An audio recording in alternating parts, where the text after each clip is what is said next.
Hello, everybody, and welcome to Rupp Arena here in Lexington, Kentucky, where tonight we have Game 1 of our SimWorld TV on ESPN double header coverage, where tonight we have the Oklahoma Sooners facing off against the number 3 team in the nation, the Kentucky Wildcats.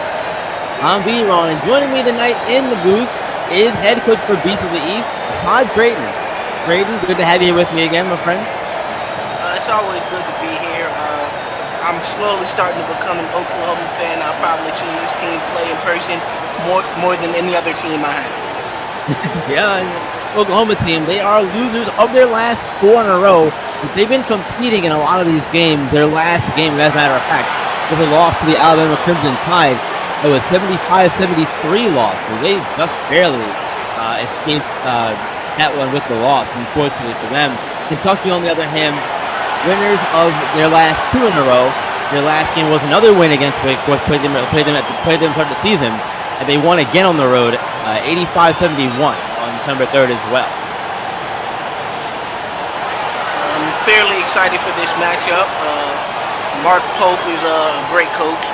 Not a personal fan of his, but he is in fact a great coach. Would love to see the matchup between Glory Tate and Suno Chapasta. Yeah, that is going to be a fun one as well. And I'm also looking forward to seeing the matchup of the bigs, because we know we've seen Oklahoma's interior defense in particular struggle at points throughout the season so far. And they have to go against Jameson Johnson, D'Angelo Muto. Johnson himself is a projected top 5 pick in his own right. Dangerous, known to be Tim Duncan-esque as the comparisons go. And I'm going to see how they handle both Muto and Johnson tonight. And this Kentucky team is one of those faster-paced teams. They look to get their shots early and often versus a more sporadic, spaced-out look that Oklahoma's going to give you as they try and get their guards going early and often. Yeah, we'll see who's going to get things going first. The tip-off is here, and it goes to the Wildcats. You see Stephen Burks, point guard for the Wildcats, setting the table for both these teams. Starting lineup time, point guard Stephen Burks for the Wildcats. The shooting guard Trey Truss, freshman, entering the lineup for them. Small forward Glory Tate, power forward D'Angelo Muto, and then the center is Jameson Johnson. You see him here going to work. And calling it as a shot clock violation. No, third chance rather. Is the charm there for Jameson Johnson, the Wildcats strike first. And I think that ultimately may be a deciding factor early in this game. If Jameson Johnson gets on a heater and is getting really comfortable and Hodge can't stop him, trying to stop a big in the paint with no interior help, it forces you to double. Once you start doubling, the jump shots open up. And leads get really big really fast. Absolutely, and there's D'Angelo Muto getting himself on the board tonight, and lineup for the Sooners here starting this game off. With point guard, we got Floyd Henderson, shooting guard Jace Miguez, small forward is Suno Champa, Power forward is Jarrell Sword, and that center is Kendrick Hawk.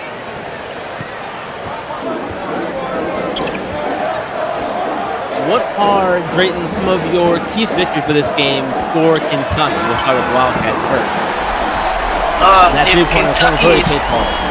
if Kentucky starts off shooting the lights out like they have and play aggressive and banging the interior and Jamison Johnson gets going, I think they can handily have this game go away. Now, if Floyd Henderson, Suno Chapa, and Jace Maguez, the three-headed dragon of the South, if those three can get going and attack Kentucky's weaker backcourt, I think Oklahoma can come away with this. As we've seen in his last game, Floyd Henderson, when he really gets going, nobody, and so far it seems like, has been able to stop him. Absolutely, and that's dangerous. And this man, Jamison Johnson extending his range out there. Wow. He can do those things, but it's so weird to me to see, because I don't see it very often. So whenever I see it, I'm surprised, even though I know he has it in his game. Jamison Johnson, New Jersey stand-up, not biased at all, as he played for the Mid-Atlantic Select, which is now the Beast of the East. I'm not saying that team happens to produce the most SWU talent. I'm just saying it just so happens that that's true. Jamison Johnson is my hand over fist #1 pick. I think he's not only a combination of the traditional big, he mixes in some of those modern elements. He can face up, he can back you down, he can shoot the mid-range, he can shoot the three, he can play make if you need him to, he can defend. The guy from Tom's River is definitely no sail up his boat. Does a little bit of everything, and there's Floyd Henderson getting the steal and going the other way, finishing.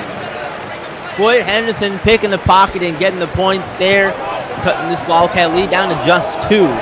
That is a great on-ball defensive play from Floyd Henderson. Now pull-up jumper, foul on Glory Tate. Just Maguez committing that one, his first of the game. And we'll see Tate here at the free throw line, and that is a tough matchup for Jace Maguez tonight, in my personal opinion, Ray.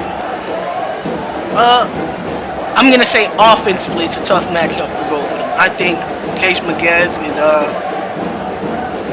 trying to stay polite here. His family may be watching this broadcast. I wouldn't put him in the top 100 defenders as far as his guards go. I don't think he ranks that high.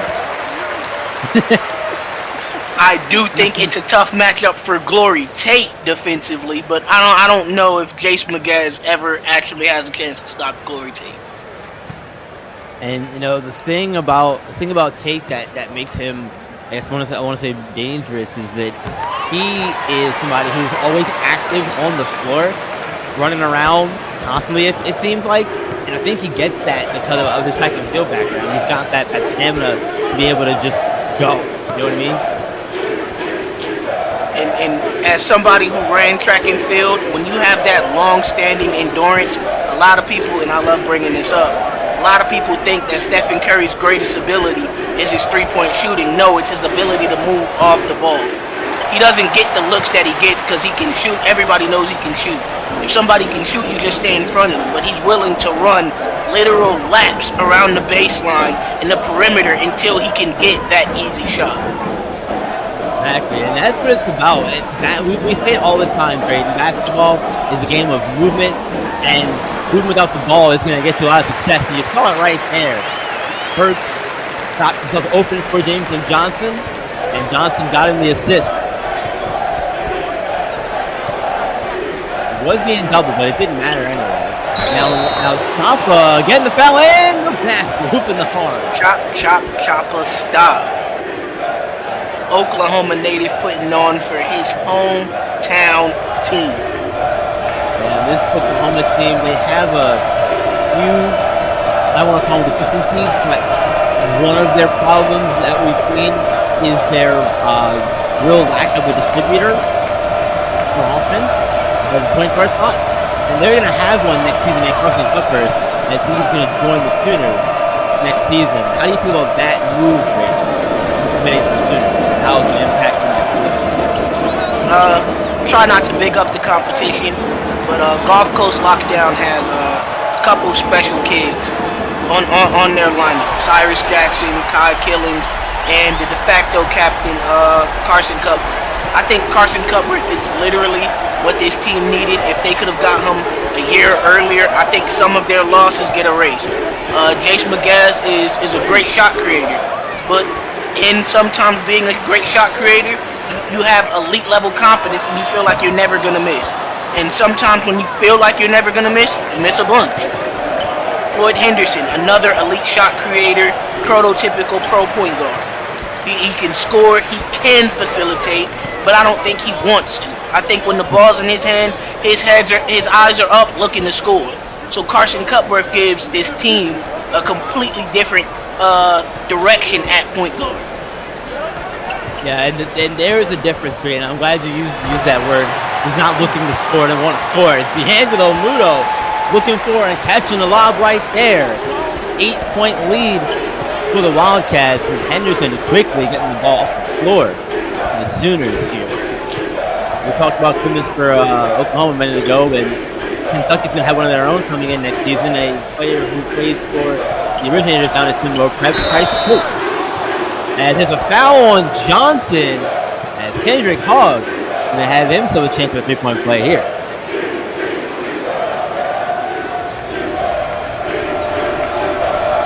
Palm Beach, Florida native. Yeah, that was a great move there from Hogg, getting inside of Johnson and just putting that one up with ease. For most part anyway, like the contact from Johnson there. He made it count. See if he can get 3 points for fashion way. And he does. Hogg entering the game 70% free throw shooter on this season.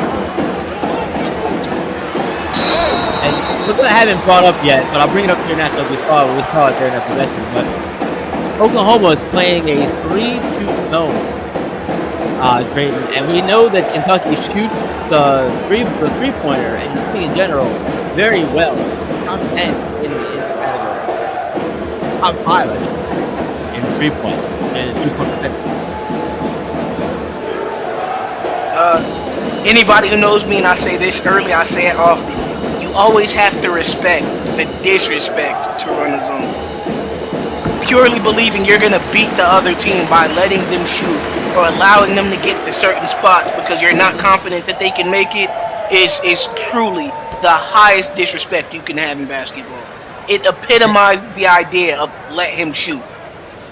Yeah, and do you think that is a recipe for disaster for Hoosiers tonight? Again, given how well Kentucky shoots the three-point shot? I do think that it could be detrimental, but if Jamison Johnson is the primary go-to, then yeah, one person generally is never going to stop Jamison Johnson. So if the idea is to run the zone to knock or bump Jamison Johnson off of his game, and we'll live with people making or missing threes, I can understand that as a coach. As Suno Chopper finishes strong over Jamison Johnson right there. Yeah, that was very nice effort there from Choppa, not being faced by Johnson being there, but Trey Trott knocking it down from deep. Man, that's a long distance. Talk about long distance dial up there. Choppa cutting back door on Glory Tate. Floyd Henderson giving the assist to Choppa on that one. Back game to start this one out so far, Dre. And like I said, you gotta love the three-headed offensive monster. Glory Tate denied by the rim. He couldn't finish the dunk there. That was almost an ESPN moment. Almost. ESPN moment, SimWorld, top 10 moment. It'd been everywhere.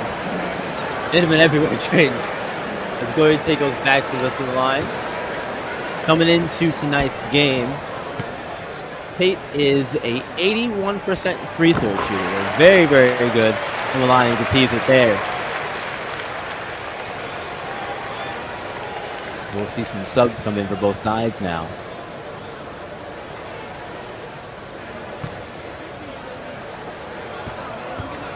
Now Tate looking to get his second one to go here. Does. Perfect at the line that time. There's Glory Tate. Almost a 10-point lead for the Wildcats. But hang on a second to Pseudo Choppa. I don't want him to get to 10 yet. He's got 6 straight points. It's a 6-point lead for the Wildcats here as well. But look who's trying to score and does so.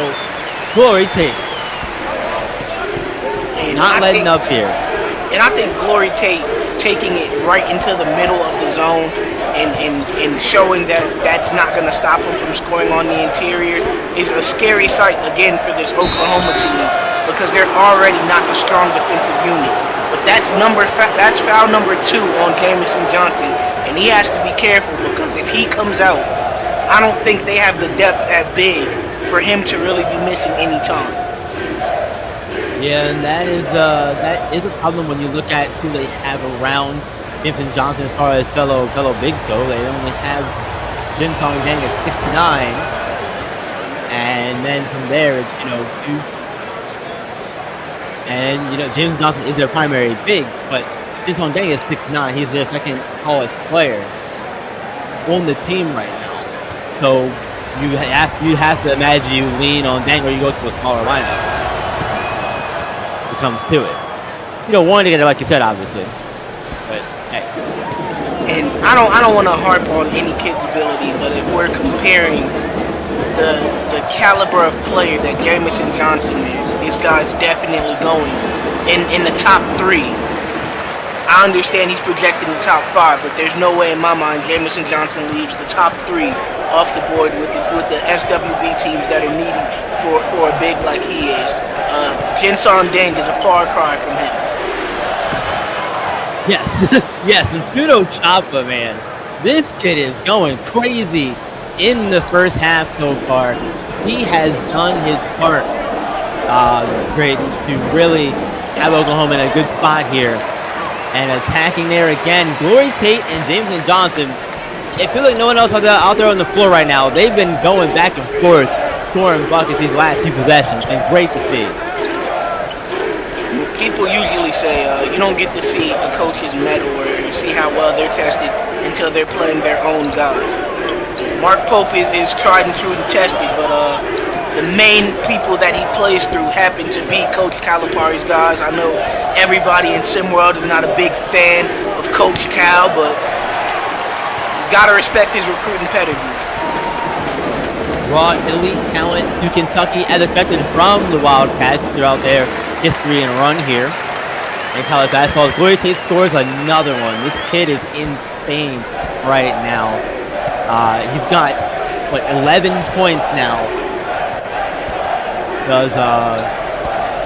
Or he might have more than that actually. He might have at least 13, 15 points. There's a steal, loose ball.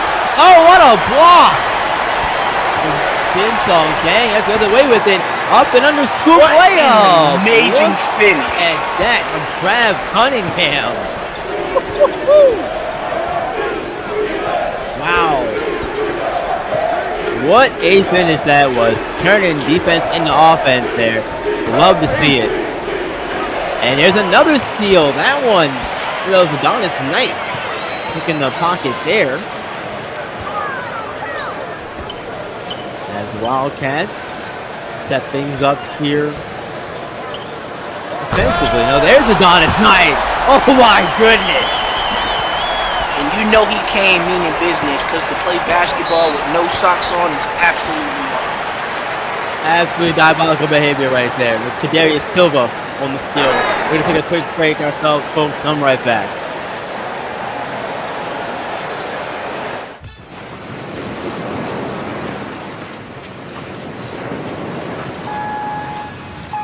Going up.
Welcome back, everyone. 38-23. Kentucky out in front here in this one. And we're going to be doing a little EM giveaway tonight. Once we get to 20 concurrent viewers over all our platforms, YouTube, TikTok, Facebook, X, Instagram, all the places that we are live streaming. Thank you all for tuning in on those various places. And look out for an EM giveaway coming your way here shortly. Maybe a small one. Work our way up to the big boy, of course. Ooh, ankle breaker and the basket. Woo. He said, "May I break your ankles and give you a flotation device?" At least he was nice and asked first before he did it, right? And there's nothing nice about that one, though. Glory Tate continuing to make his mark in the first half. In this game, a huge part for that young man right there, showing why he is a potential lottery pick in the upcoming SWBA draft should he decide to declare. Both him and Johnson are juniors, so they could decide to stay one more season. I don't think they will personally, but they could. Suno Chopper generally does a semi-decent job of containing his man, but whatever's going on, Kentucky's feeling it. They're rowdy in front of this home crowd, and it feels like they cannot be stopped offensively. No, they're getting anything they want to right now, even the difficult ones. Honor Drummond, fouling Adonis Knight there, and Glory Tate is going to take a well-deserved seat on the bench here. As Adonis Knight here at the line. Knight over from the Bay Area Breakers of SimWorld Prep, and he's shooting 85% at the line in the season. He does come away empty on that one, though. Can't get the 3-point play. And second chance tip in. Nicely done from Abe Sharp.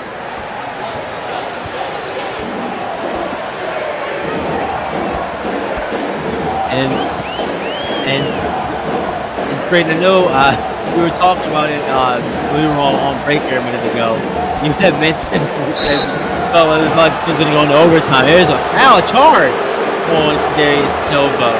Looking to go Sooners' way here. And, we have a game coming up after this with North Carolina and UNLV.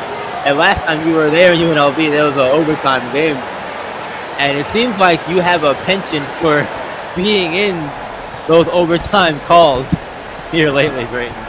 Don't worry, Oklahoma's about to go on a crazy run starting now, and right then and there, you'll see that this game's going to overtime too. Well, I'll say this much: free basketball is always good, but it's always better when I've got a good guy like you here calling a game with me. I truly appreciate that. Yeah, of course. Brad Cunningham getting himself some more points, freshman. He's going to make his impact on the team. He was a part of the starting line. Oh my goodness! Suno Choppa and Glory Tate both. Tate has 20 points now on the bench, but Tate has 20 points in the first half so far. And Suno Choppa Big is right there, close to not far behind him. But Jamison Johnson showcased the mid-range game there as well. We saw him extend it out earlier to close to that corner 3-point line. Now bringing it back in. He can score from all levels, and it's really scary. Suno Choppa, rather. Having himself a breakout game here so far, Graydon. This has been really, really impressive to see him go to work. It's been a big spot, too. ESPN, national TV against the number 3 team in the nation. This is where you want to see a coming out party for a guy like Choppa, who has high expectations for himself and for the students of his home state team. He definitely has the elite offensive game. He has the elite prototypical size for a 2 guard, maybe a shift wing 3. When you think of Suno Choppa on this team, you usually think it's somebody that the ball gets deferred to. But it seems like he likes the matchup between Adonis Knight, and he's willing to take it to Glory Tate. And for the most part, I don't think he's missed yet in this game. I think he's scored everything that he's put up. And when you're playing that confidently, yeah, even the seniors and the older guys have to default to you a little bit because you got to feed the hot hand. Exactly. We're going to take a quick break, folks. I'm right back.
Welcome back, everyone. If you like defense, you are hating this game right now because Oklahoma and Kentucky are both shooting the lights out.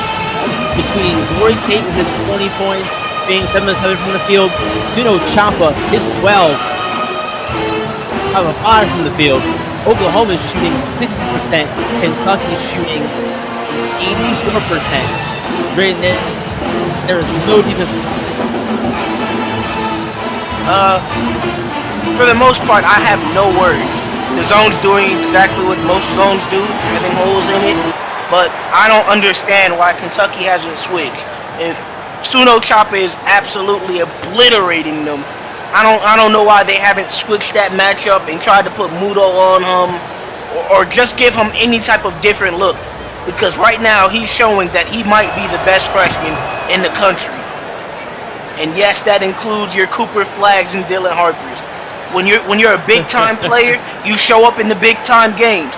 And no, their record doesn't show it. When they need Suno to shoot the lights out, he goes Choppa style on everybody that he faces. And he's doing it here tonight again. Perfect from the field.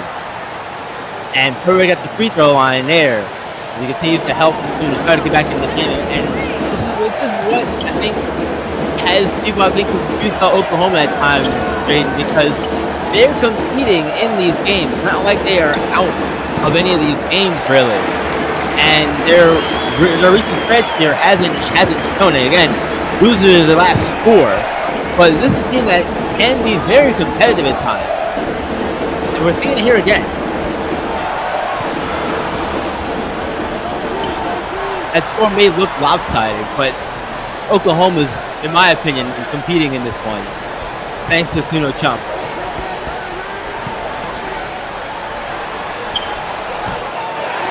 Great find there by Choppa. Unfortunate miss, and Jamison Johnson doing what Jamison Johnson does. Yep, exactly. Another great find. Can't get that one to fall though. We look in the corner. The great find in the corner. Burke has the ball now. Back to Johnson out here on the perimeter. They slow the pace of this offense down in possession. Trust and Knight out on the floor with Jamison Johnson and Stephen Burke. Johnson grabbing the rebound, right back up with it. Can't get it. Good defense from Hogg, but he gets stolen from him. Hogg sends it right back. Wow, there's Drummond. With the ball being guarded by Trey Truss. 2 blocks there from Hogg, and there a miscommunication on the alley-oop. And the Wildcats to take over. Drummond trying to get that one to Suno Choppa. If Miguel is going to enter back in the game. And for Hogg to be guarding somebody like Jamison Johnson and get back-to-back stops on him, even after getting stripped, you have to admire his game, because their interior has been weak for a while, and Olay defense right there. But when Hogg is generally guarding a post defender, I think a few nights ago we seen him guarding Levin Cutler. We seen him guarding some of those more elite bigs. He generally tends to hold his own. Now his offensive game isn't necessarily there yet, and I think a team that'd be willing to take a chance on him on one of those 10-day contracts, or put him in the SG League, he definitely could carve out a role for himself in the SWBA. Yeah, exactly. And you know, a lot of guys aren't gonna have the chance to go drafted. Those are gonna be guys who are going drafted. And that, look at that layup there from Trey Truss. I'm speechless right now because this offense in the first half, Braden, from both sides really has been nothing short of immaculate. I mean, just off the pure pace of the game, Kentucky's almost tracking 110 points. Oklahoma's almost tracking 80 points. And only in this game, where nobody's playing a lick of defense, would scoring 80 points get you beat by 20.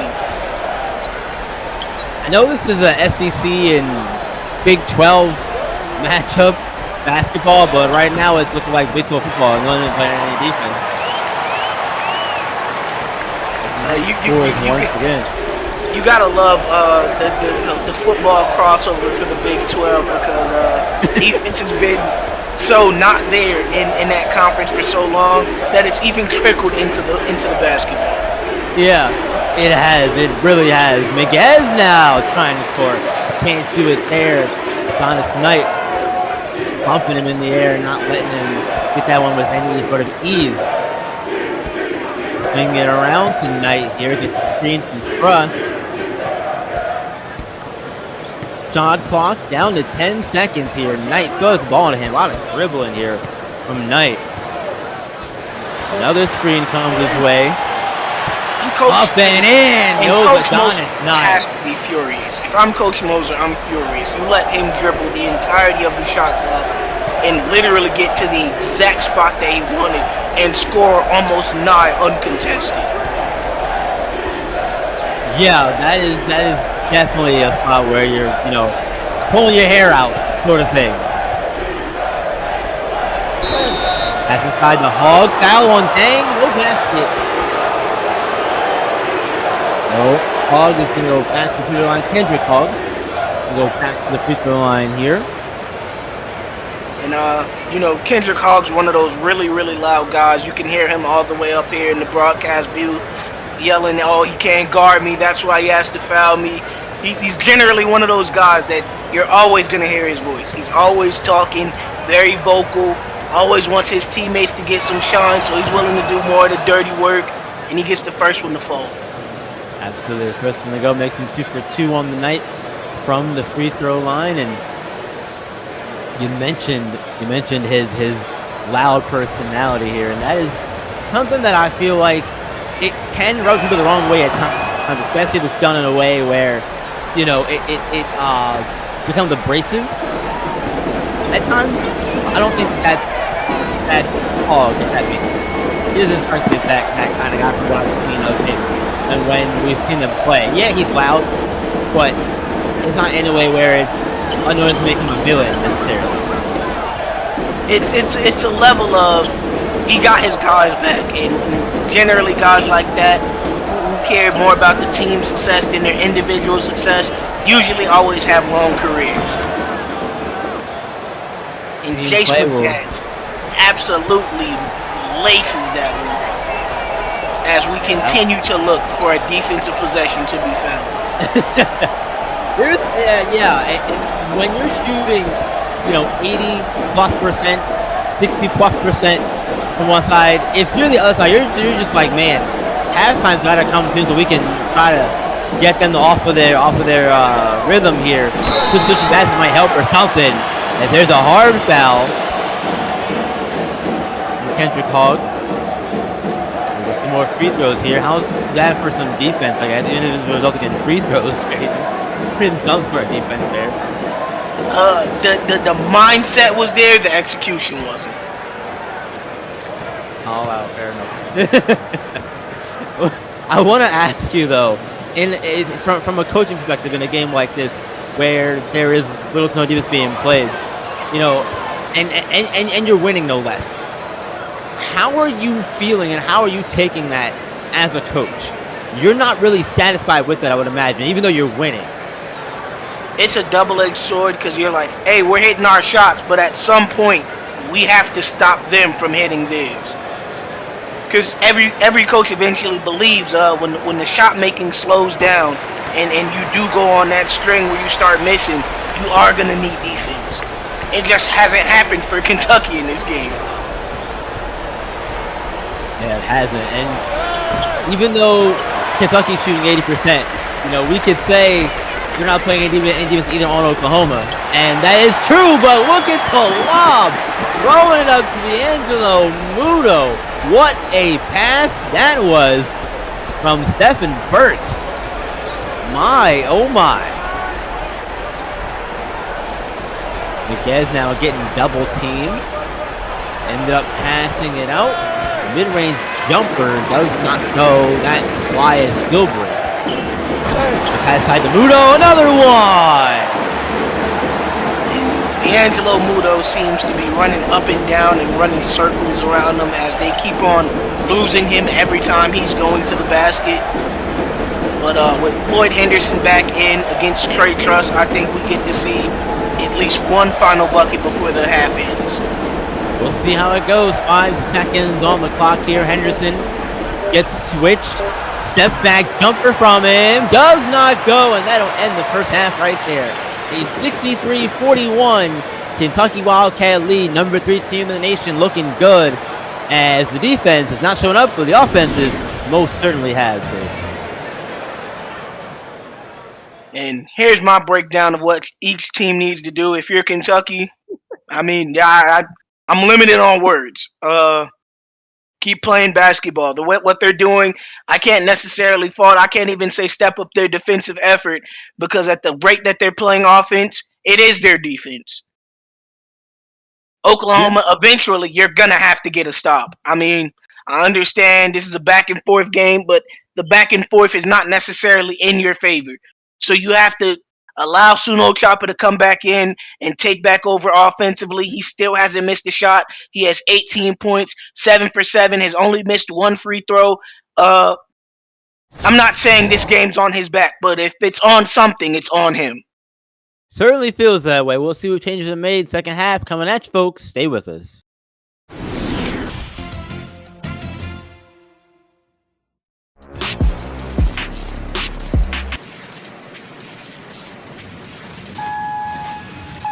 Going up.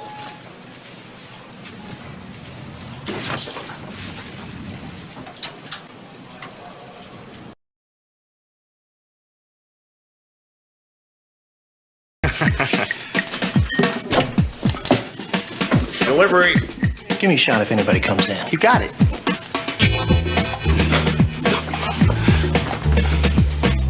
Bud Light, the mother load. Hey, here it comes. Hide.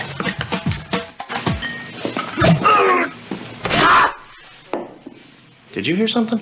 For the great taste that won't fill you up and never lets you down. Bartender, 20 Bud Lights. Oh no! Make it a Bud Light. Welcome back, everyone. Second half back ready to begin here on ESPN simulcast on SimWorld TV. 63-41, Kentucky is out in front, and Drayden, we're here, so you know I got to do it. Throw up those deuces, folks. It's time for the second half to begin here on ESPN. And he still remains perfect as Chopper, Suno Chopper style scores again. 8 for 8. Unbelievable. Now tied with Glory Tate for the game high. 20 points in this one, and we'll see a heavy dose of those two, I'm sure. As if the first half was any indication what the second half has in store for us, Drayden, this is going to be another half of good defense, all scoring. It's like Captain Crunch, the oops all berries, but oops all offense tonight. And Glory Tate continues his perfect night as well. I'm not gonna lie, at some point, you gotta get aggressive and foul somebody. You gotta let somebody know that you're here to play defense. Somebody is. You gotta get to the point where it's elbows and uh-ohs, because if they're not feeling you, they're gonna keep on attacking the way that they are, and it seems that Oklahoma has their own goal of making sure that this team can score 100 points.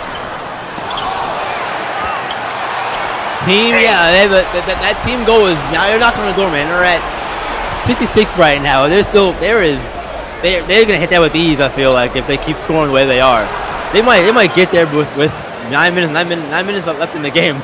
right there scoring. I do have to respect Kendrick Hodge, because he is absolutely fighting every second to shut me up, because he's giving a maximum defensive effort. It just seems like his teammates are not on the same page as him.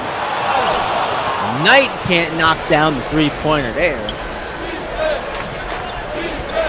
66-45. I know you had spoke about halftime adjustments during our little halftime break there, Drayden. But who are you looking? Let's go a different direction. What player do you want to see more of in the second half that's not named Suno Champa, Glory Tate, or Jamison Johnson, or Ford Henderson? Any guys like not named any of those guys?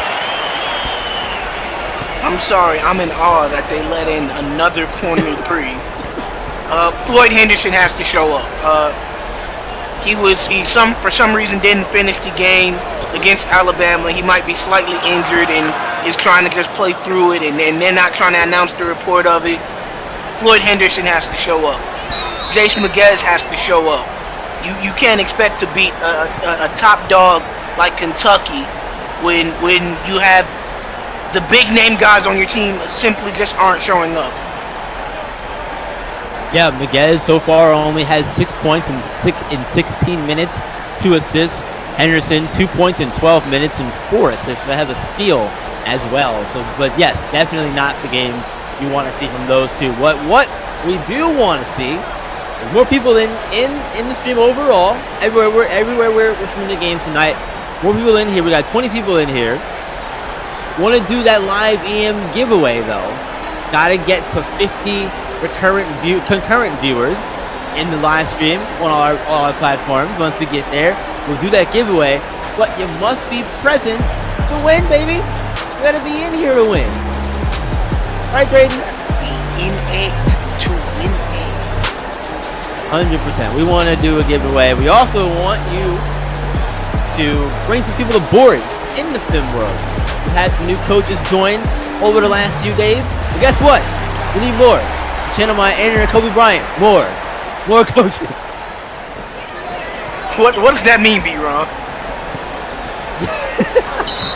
There's a commercial, Drayton, with Kobe Bryant and Kanye West in it. And Kobe is like giving a speech or something, and he's telling people they need to do more of this thing. It's hilarious, in my opinion. I'll share it with you later. I got you, I promise. Henderson trying to go to work here. Turnaround jumper, no good in the free throw line. Truss grabs the rebound. And he's going to get a foul on Floyd Henderson. And this is what I was talking about. When I see a foul like that, I at least know you're trying your absolute hardest to stop him, even if it comes up to be nothing. Because before we were seeing them get olayed into the paint and people were just moving out of the way. Well, he's not dunking on me and that's not my man scoring. No team is ever successful on defense doing that. Basketball is a team game, and defense, much of anything, is a team game. You have to be able to communicate on the floor, especially, right? Calling out for picks and all that kind of stuff. So yes, you have to be able to take ownership for things, and right now, neither team really was doing that in the first half. The score doesn't indicate it, but we promise you, defense was the last thing on their minds in the first half. Yeah, without a doubt, Kentucky's defense has been just as bad. Oklahoma has just missed those same open shots. Yeah, they could easily be 80% right along with Kentucky. We could be looking at a, tie ball game, a 2-point ball game. But not the case so far. Miguez being guarded by Johnson and gets his shot blocked. That's not where you want to take that shot. Who you want to take it over either. Here's Jace Miguez, and he's going to get back down as well. And Miguez backed off. Johnson took advantage of it quickly. That's just there's plus plays in basketball, and then there's minus plays. That was a complete minus play from Jace Miguez. His block shot was basically a turnover, and then his lack of effort, or I don't even know what to call it. He didn't even attempt to stop Jamison Johnson and allowed him to easily score. Well, you're talking about a 7'1" guy going up against a guy who's 6'4". That is a tough matchup, and you would like to see more effort than that. I do agree with you, but that's tough either way. If you're I once seen Nate Robinson dunk on y'all man. I've seen it all. And man, and we're seeing a lot of Glory Tate tonight. Glory Tate has been insane in the membrane, Drayton.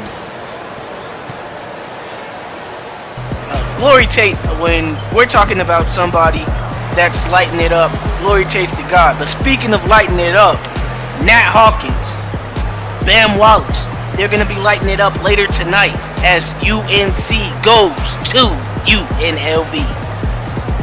In the SimWorld U game of the week, no less. Great. That's going to be a really fun one. I think that this Carolina team has surprised people. It seems like they're getting back to being those kind of old in the sense of, they're being ranked. They're ranked again at least, and they're working their way up.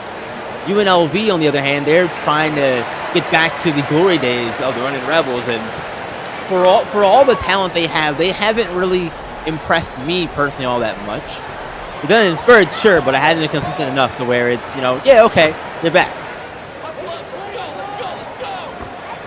I want to focus on the game at hand, but before we do that, Nat Hawkins, the man that wears 44, he definitely acts like he's holding a 44 when he's attacking the rim. And I'll leave that at that. No remorse. And Jameson Johnson right there going right through Abhay Harner there. Made that look absolutely like bully ball for Jameson Johnson. And that's to be expected from, again, one of the future top picks in either year's or next year's NBA draft, depending on when he decides to declare. And I'm wondering why it took Floyd Henderson 20 minutes to make that pass. Well, you said it yourself earlier, Graydon. He's looking to shoot, looking to score. No, that's a reason, not a good one, but a reason. Not all reasons are good, right? And Suno Chapa continuing to have a good game as well. Both him and Goethe have been the story of this one. Their impressive plays on both sides. Unfortunately, it's led to more benefits for Kentucky than it has for Oklahoma. And if I'm a coach, I look at this game, without a doubt, Glory Tate's an SWBA prospect, a future lottery pick. When you have a freshman that's willing to go line for line, blow for blow with him, you have to feel like, all right, maybe this guy's coming into his own. He's getting comfortable in his game. We have to start getting him more acclimated with getting the ball, because currently he's shooting the lights out. He hasn't missed yet. Yeah, and this is one of those games for Chapa where you have to feel like he's been out here on a mission to try and get himself, like you said, more acclimated or earn more of that trust from the upperclassmen on this team. Coming in as a freshman, you always struggle, Drayden, and I feel like these are the games where, like you said, your upperclassmen recognize you a little bit more. You see Jensen getting fired up after that block there, sending that thing out of bounds. And it's disappointing for them, but not for him. Suno Chapa seems to be the only player that's shown up offensively tonight. Jace Maguez is shooting solid, but expected more from him. Kentucky's defense hasn't really tried to stop him. Floyd Henderson hasn't showed up at all. He went on an absolute heater against DJ Childs, and to me, he convinced everybody that, hey, if he plays that 1A role, he definitely can handle it. And there is a great shot there. It's Kadarius Silva. Wonder from down straight from Australia. Great shot too from Sylvia there. Gonna play some defense here. Doesn't knock the ball away, but Sooners do get it back. A little jumper from Harner. He doesn't get that one. And look who's on the glass and is still having himself a game. Suno Chapa. 10 for 10, 24 points. I don't know what more you can ask for him to do. He almost has he almost has half their points. He's doing everything humanly possible he can do. Because realistically, I don't think anybody expected a freshman to be able to stop Glory Tate. That's an unfair ask. But what he is doing is trading bucket for bucket for bucket for bucket. And at some point, the upperclassmen got to step up. Yeah, you mentioned it a minute ago. I don't think I expected him to play competent defense against Glory Tate. But on the other end of that too, Drayden, like you said, trading the baskets, going blow for blow with a guy like Glory Tate, I think that also could get some scouts from the SWBA looking his direction too and going, hey, if he can do this against a future top 5 pick, lottery pick in Glory Tate, you know, he might be someone to look at for the future. And Coach Moser has to be feeling like Rod Wave right now. He has a lot on his plate trying to figure out how to get this team going in this game. And there's a floater that goes. I believe that was Hanad McKee. Getting that floater to fall there. This Rupp Arena is loud and they are into this one as expected. It's been a really fun game for both sides, really.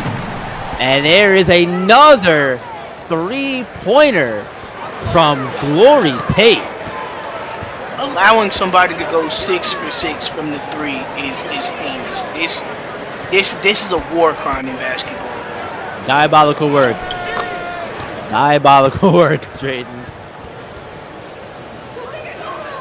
You would think that this Oklahoma team isn't shooting above 50% from the field by the look at the game, but they haven't really missed. It doesn't seem like they're in this game competitively because Kentucky's shooting probably 74% from the field. They've just gotten whatever they want. Not that time, though. Suno Champa rejecting Jamison Johnson. And we have to also keep this in mind, Drayden. Kentucky is also missing Victor Soto, who's another big offensive piece. We saw what he can do in SimWorld Prep, playing for SimWorld Asia Pacific, but he hasn't played a single game for the Wildcats this season, if memory serves, right? Been injured from the start of the season. Hasn't had any signs of coming back at all. And that's what makes this Kentucky team so scary. John Calipari built this team from head to toe, and Mark Pope, his only job is to not mess it up. He has 2 future SWBA talented guys, maybe 3, in his starting lineup, and I don't think that in his mind that it would be hard to get these guys acclimated into a new system, as when players like them are such a high caliber, they generally love the game of basketball and they're willing to learn and pick up any system. Yeah, and learning, especially at the college level, as you really start to finalize yourself for your first taste of the pros, I think that's where a lot of that big growth happens, Drayton, getting ready for the pros in college. And Kentucky finally misses after shooting the lights out, and Oklahoma fires back with a 3. Yeah, Suno Champa getting that one to go, and it's very hard, Drayton, to look at the score and get excited about a 3 like that, because you can look at it and you can go, oh, this is the Chris Paul thing where, oh, look, he hit a 3 and cut to lead the 43 or whatever it is. But this has been a game that you're just marveling at the offensive display on both sides. Basketball is a game of runs, and I always like to say this joke, and I'm pretty sure I've said it on broadcast before. All games are close. You just have to hit a certain number of 3s in a row, and it'll magically go in your favor. Yeah, you can't trade, and Trey Truss hits that one. 90 points now for the Wildcats. I was close to my 9-minute prediction mark. They're at 8 minutes now, and they're already at 90 points. It's insane. If by some happen chance Oklahoma happens to hit 8 3s in a row, this is a tie ball game. There is a chance, is what I'm hearing. There's always a chance. Always a they chance. Hit 7, they take the lead. Starts on the defensive end. They got to finally play some defense, and not any there as Jin Song Dang fights his way inside to add 2 more on the Wildcat total. I'm honestly speechless. The second unit for Oklahoma seems to not only play less defense than the starters, but they're not as good offensively, so it's making the second unit for Kentucky look even better. I thought this would have been their chance to try and, cut into the lead a little bit, and it seems like the gap widened. Hasn't happened yet. And the good thing is there's an illegal screen on Trav Cunningham. The good thing, if you can call it that, is that Kentucky is not shooting 80% anymore. They're down to 67. But guess what? It doesn't really matter when Oklahoma's now down to 53% on the game overall.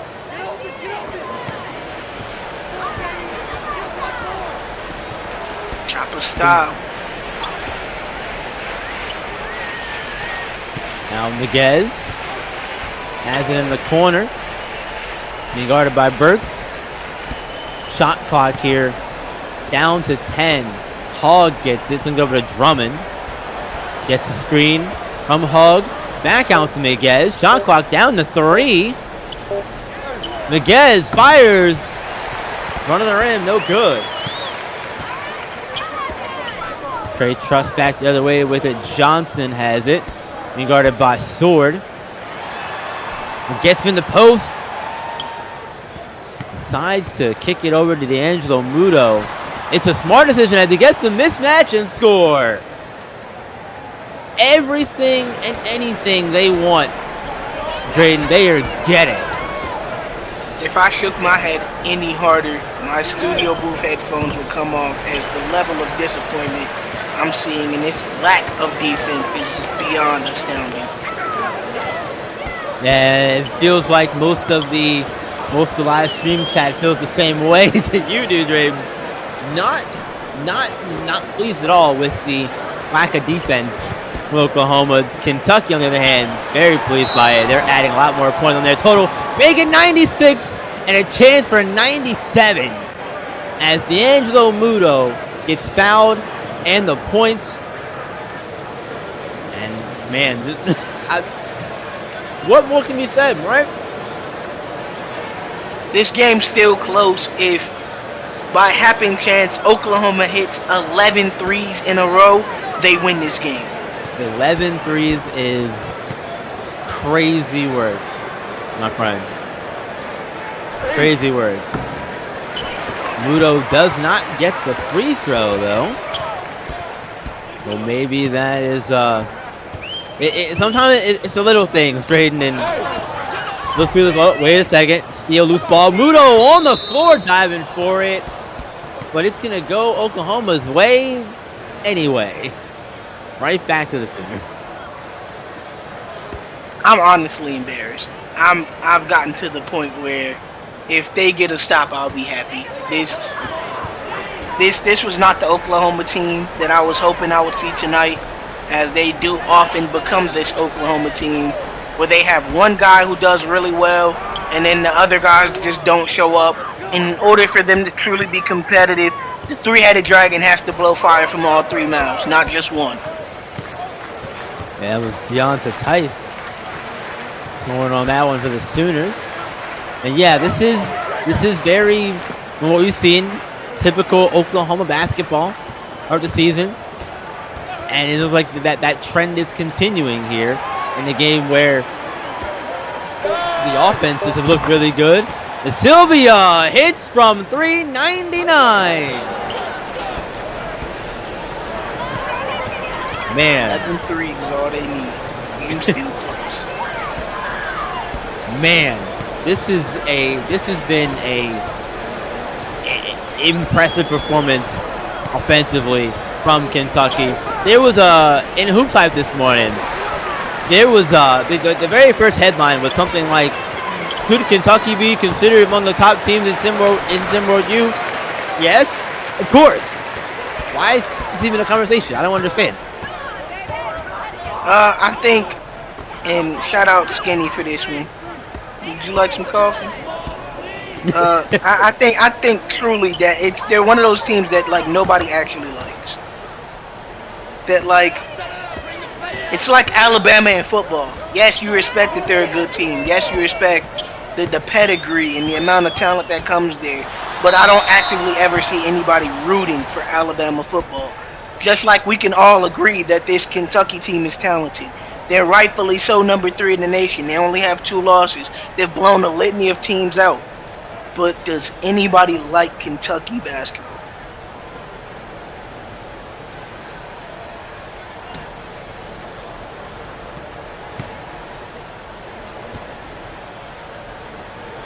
This 31-point blowout has me wondering if Oklahoma maybe, left their skills on the plane, or maybe the drive was too long, or I'm truly confused because I don't feel like Kentucky's 32 points better than them.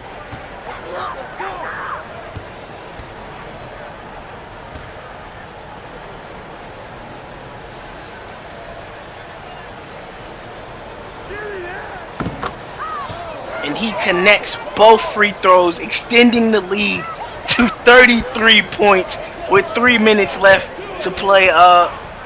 If I'm giving my honest opinion on this, I don't even think making 11 threes is humanly possible for them anymore. They've resorted to more of an ISO game, and I'm not necessarily mad at how Oklahoma's offense is played. They lack so much defense that even shots that I feel like Kentucky shouldn't have took, they're taking with confidence. Oklahoma's bringing the ball back up the court. Goes for the mid-range, doesn't get it. Grabs his board back. Shot clock winding down. And just a terrible foul in a game that most people would consider over. I didn't necessarily see the need to foul him right there.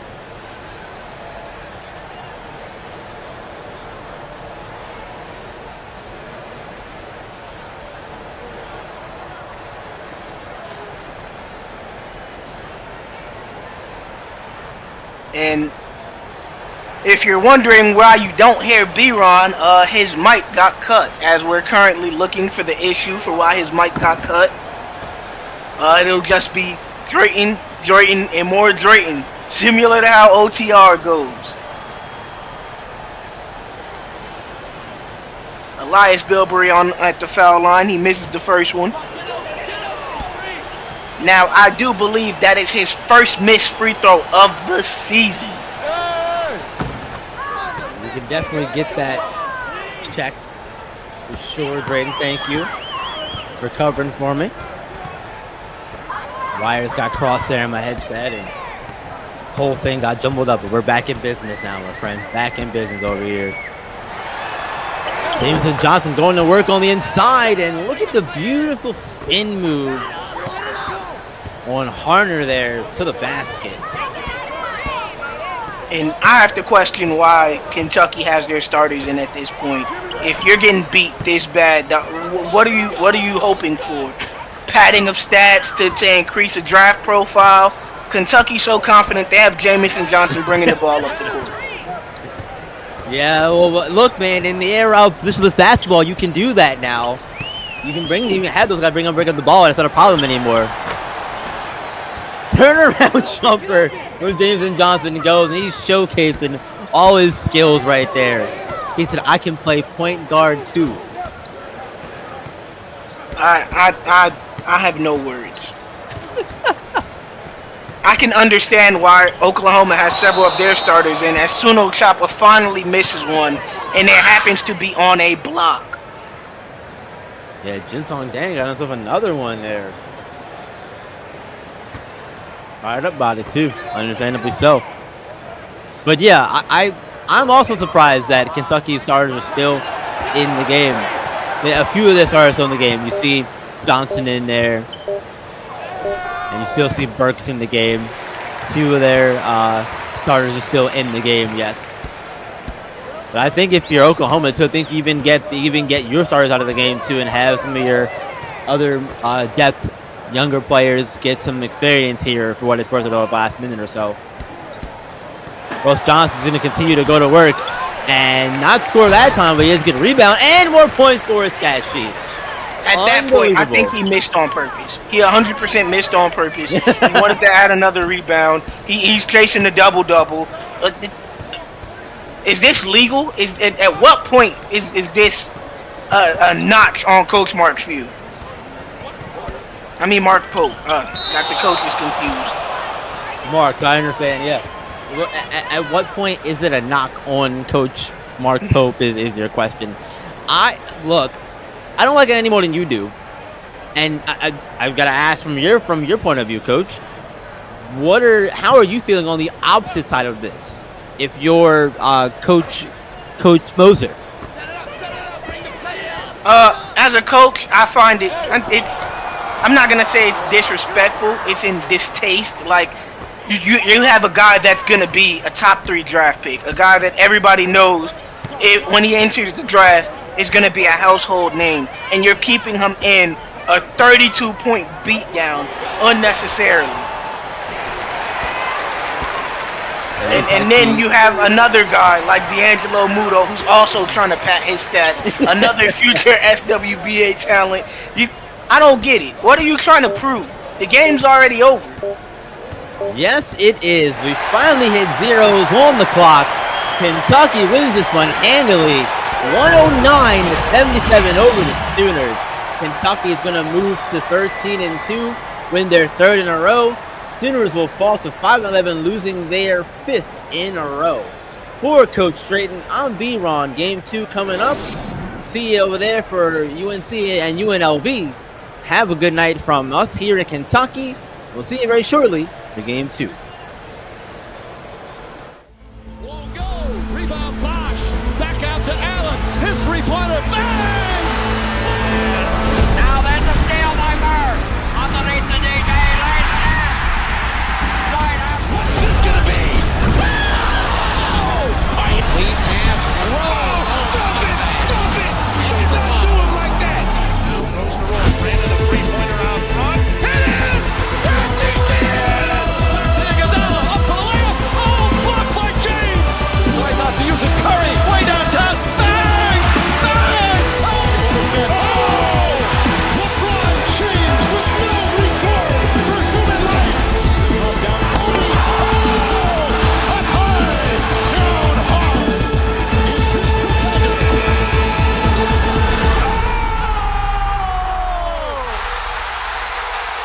Game. Series. Toronto is won.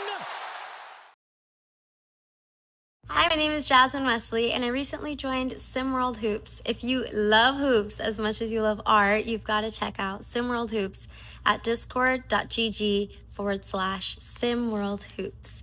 It is the ultimate virtual basketball experience. It's not like a regular game. It's like stepping into your own world. Whether you play or you're just a fan, it's time to see the game, be the game. Don't forget to check me out on social media at It's Jasmine Wesley.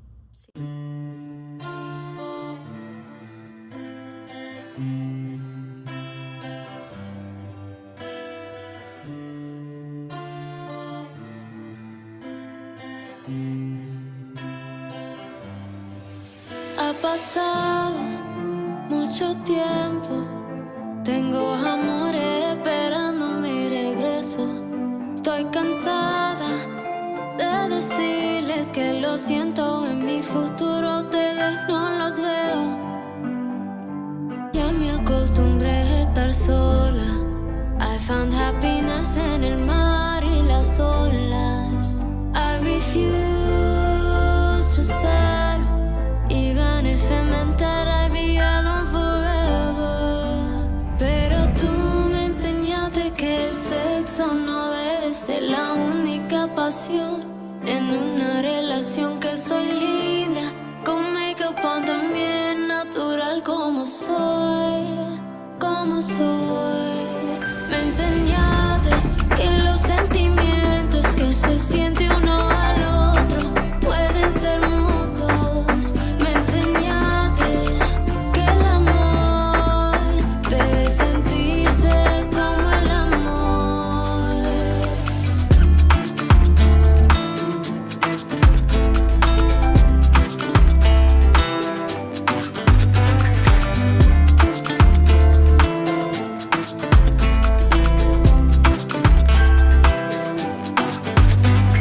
Disculpa, baby, espero que yo no te ofendo. I'ma be honest, never felt this kind of love before. Todo nuevo.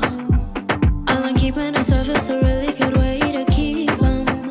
So when you dove deep, it made me think that I would lose us. Ya me acostumbré a estar sola. I found happiness en el mar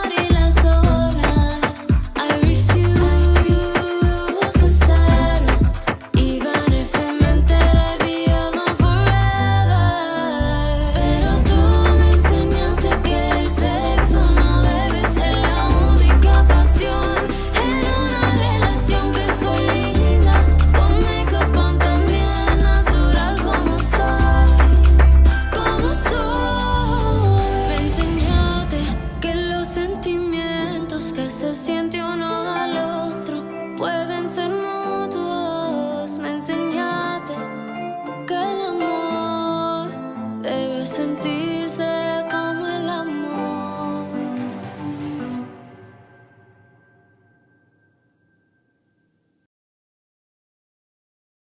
SimWorld, SimWorld, SimWorld, SimWorld, SimWorld, SimWorld, SimWorld, SimWorld, SimWorld, SimWorld, SimWorld, SimWorld, SimWorld, SimWorld. It's a place where average Joe can work on his craft and grow. Say you the new magic, yo. Well, why you ain't passing though? Better get you a basket, bro. Cause this ain't no Madden, no.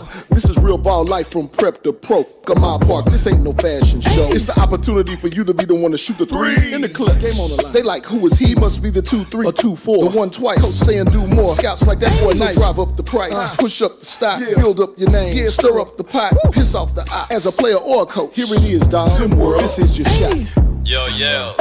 SimWorld. You know your boy gotta get some of this, right? SimWorld. Rick Blaze. SimWorld. Ladies love. Let's go. I be on some ballers, trying to get my hands on a scholarship. Pretty young thing already knew my name, said she wanna try out on the scholarship.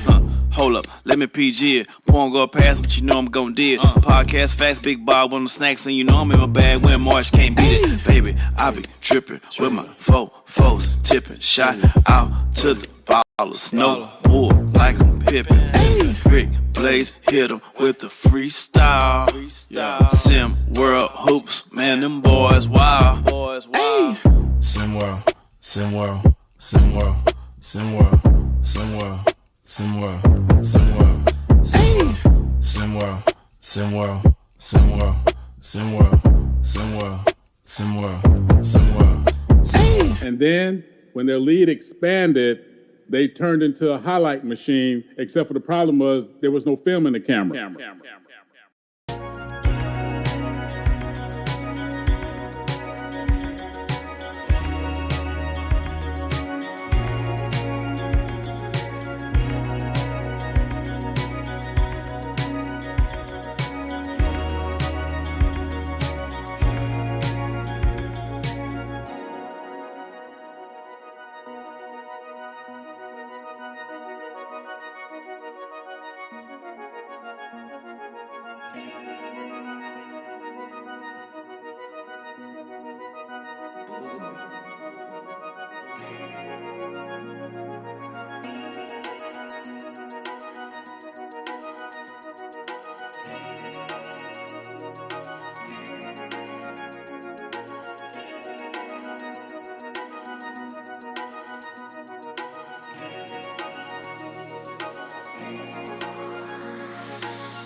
Good evening, everybody. Welcome. Las Vegas, UNLV hosting number 17 ranked North Carolina tonight. North Carolina coming in. Coach Hubert Davis has them 6-4, and UNLV led by Kevin Kruger 2-3, but a lot of talent on this UNLV roster. Still some high expectations for this team. Got behind the mic another talented team, E. Lava, and the one, the only Rick Blaze. And Rick, there you see Nat Hawkins, and he's the main man for this UNLV squad, looking like a lottery pick, scoring 23 points a game, the 6'7" senior. I'm expecting a big night out of him tonight, and I think this Running Rebels team can pull off an upset. They definitely got it in their arsenal to do so. I love coming to Vegas. This is my home away from home. Oh, it feels good to be back home. The only thing I ask, E, is no overtime, because they got to hit these slots. No overtime. 70. Please. I got to hit the tables. I got to hit the tables. No overtime. Got to abide by the 72-hour rule in Vegas too. Absolutely. That's your time limit. Clock starts ticking over that minute. But yeah. The Running Rebels off to a strong start, and that is Keontae Smith. One of these talented freshmen in the U game this year. Smith averaging 5.6 points a game. And by the way, I love the UNLV home court. It is beautiful. And to your point, Elava, after 72 hours as an adult in Las Vegas, the chances of you dying increases significantly. After 72 hours. Might want to get out. Get out. There's the main man for UNC. He's just a freshman, but Kasim Porter running the show, leading the way, and he gets a triple to go. As the Tar Heels, the early lead. Nice dish he's going to have a huge night tonight, too, Kasim Porter Jr. Bam's going to need some help offensively. I think Kasim's going to be that addition that they're going to need to compete against UNLV tonight. Bam Wallace gets a little bit of space, pulls up for the jumper. Can't get it to go, however. Wallace is going to be playing professionally next year. 6'7" junior. Rock Hill, South Carolina. 1 year left of eligibility. He's one of those tweener guys, right? He's a downhill player, right? He gets the ball, he's going downhill. He can shoot it a little bit, but he's not prolific, but he just does a little bit of everything offensively. That was Montel Cage at the answer on the other end. The UNLV point guard, shooting better than 60% from long range this year. Drilled that one, was left wide open.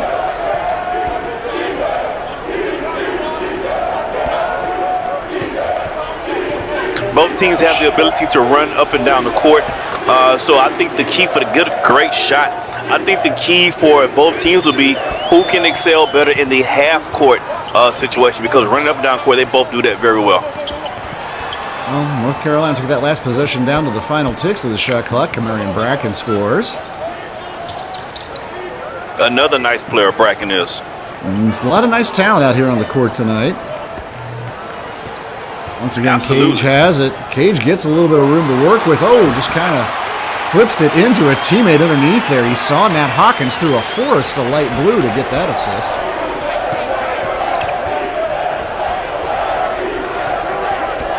I'm looking at the North Carolina players.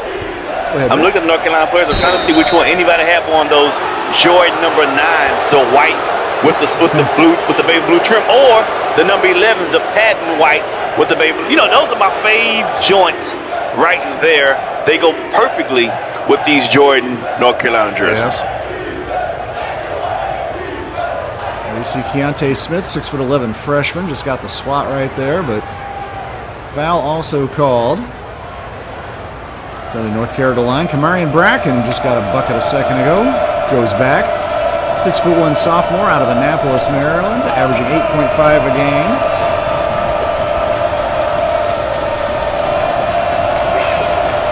And for these freshmen out here on the court for both teams, you're talking about a who's who freshman class. These guys, all the freshmen that are on the court right now starting, they're all with those top 50 and prep players last season in high school basketball. That's the kind of talent we're seeing on the court here tonight. And for Carolina, freshman Kasim Porter Jr. in the backcourt and Kadarius Stack up front. Freshman in the starting lineup. Rel Beauchamp, we haven't called his name yet, but starting at guard for UNLV and a definite player too. And Keontae Smith.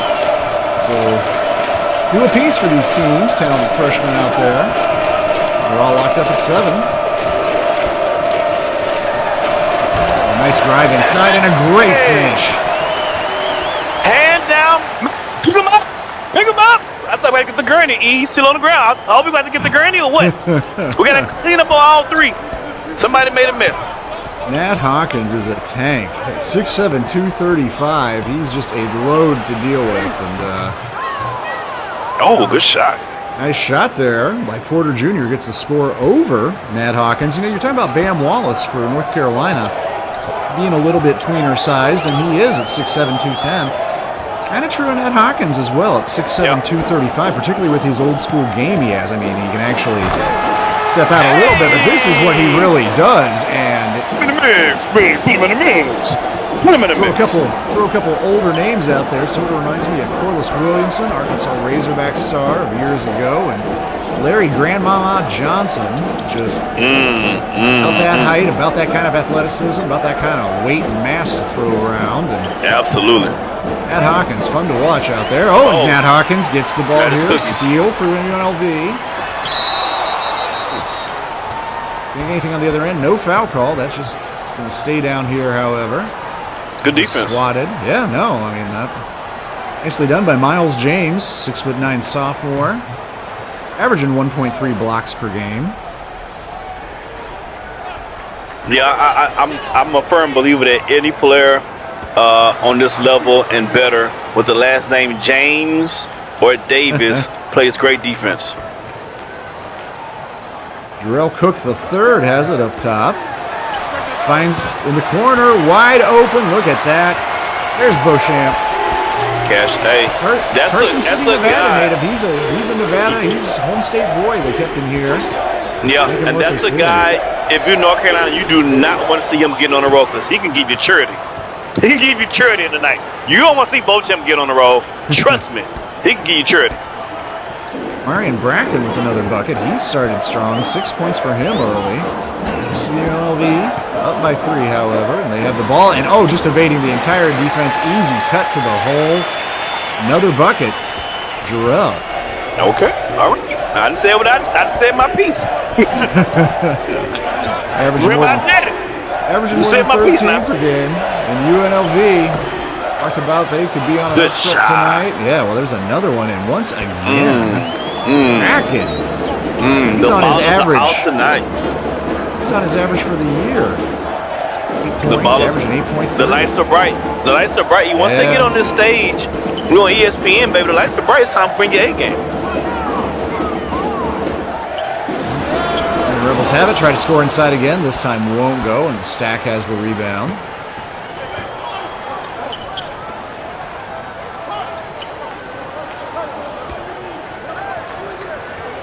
Bam Wallace, not a lot of noise yet from him, but he tries to attack inside here, leaves that way short. That was a bad shot. He rushed that one. See if the Rebels can make him pay. It's Jarrell Cook.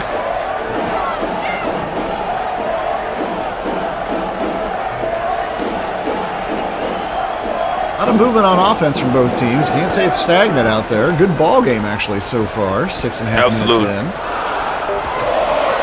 Shot clock winding down on this possession. They're just going to have to get something up here, and Cage can't get that one to go. Great transition defense by UNLV on that possession right there. James Bennett gives himself a little bit of a mismatch, but yeah. Got him. Gives it up. Gets a bucket. Porter Jr. right there.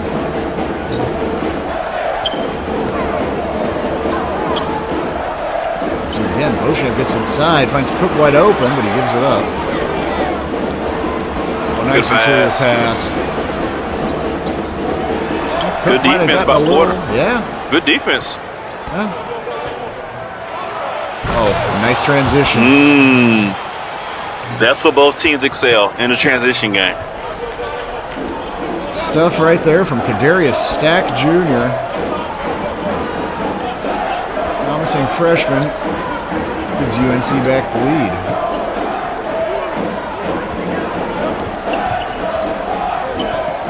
And there is Montel Cage. You're going to remember him from SimWorld Prep days. One of the most prolific assist men we ever saw in the prep game. Now he's developed into something more of a shooter, but after drailing a 3 early on, he's now missed 2 in a row.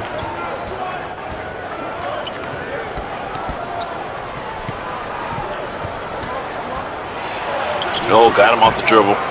Yep. Everything but the shot that time for Bracken. He's been on a heater early going. Couldn't get that one down. Transition game now for the Rebels. Pull it back out, however. Oh, that's trying to take on 1-on-3 right there was Keontae Smythe. Yeah, he's doing too much right there. Give me that. Some more good defense. It ends up in a light blue shirted hand, however. Anytime on the shot clock, corner 3, up and in. Cash. Once again, it's Bracken.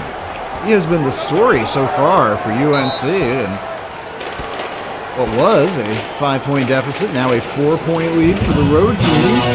First time out here in the action. It's going to take a few minutes, pay a few bills too, but don't go anywhere. We'll right back to the Thomas and Mack for more action between UNC and UNLV. Kyrie Irving, Melo. What's up, Melo? Did you hear what Foot Locker is doing with the Week of Greatness? Dropping the freshest kicks as always. They're doing a lot more than that. Instead of using some big-name athletes and celebrities in the commercials, they're using them to do some good in the world. Are you sure? Yeah, Kyrie is me. Carmelo, of course I'm sure. I need to call Anthony Davis. He's gonna love this. What's up, Kyrie? I just heard. That's super cool they're doing that. I know. That's definitely gonna raise a few eyebrows. I'll talk to you later. Later. Yo, Porzingis, you hear what Foot Locker's doing for the Week of Greatness this year? Well, James Harden, I assume they're dropping more hot new sneaker releases than ever? Of course, but they're also using all the big name athletes and celebrities to do some good in the world. So instead of being in a commercial like usual, they're out in the real world doing good? That's cool. Using all the big name athletes and celebs to do some good instead of being in a commercial? Sure is a cool idea. For my name isn't Damian Lillard. Gentlemen, the open house is over. You'll have to be on your way. What? Don't you know who we are?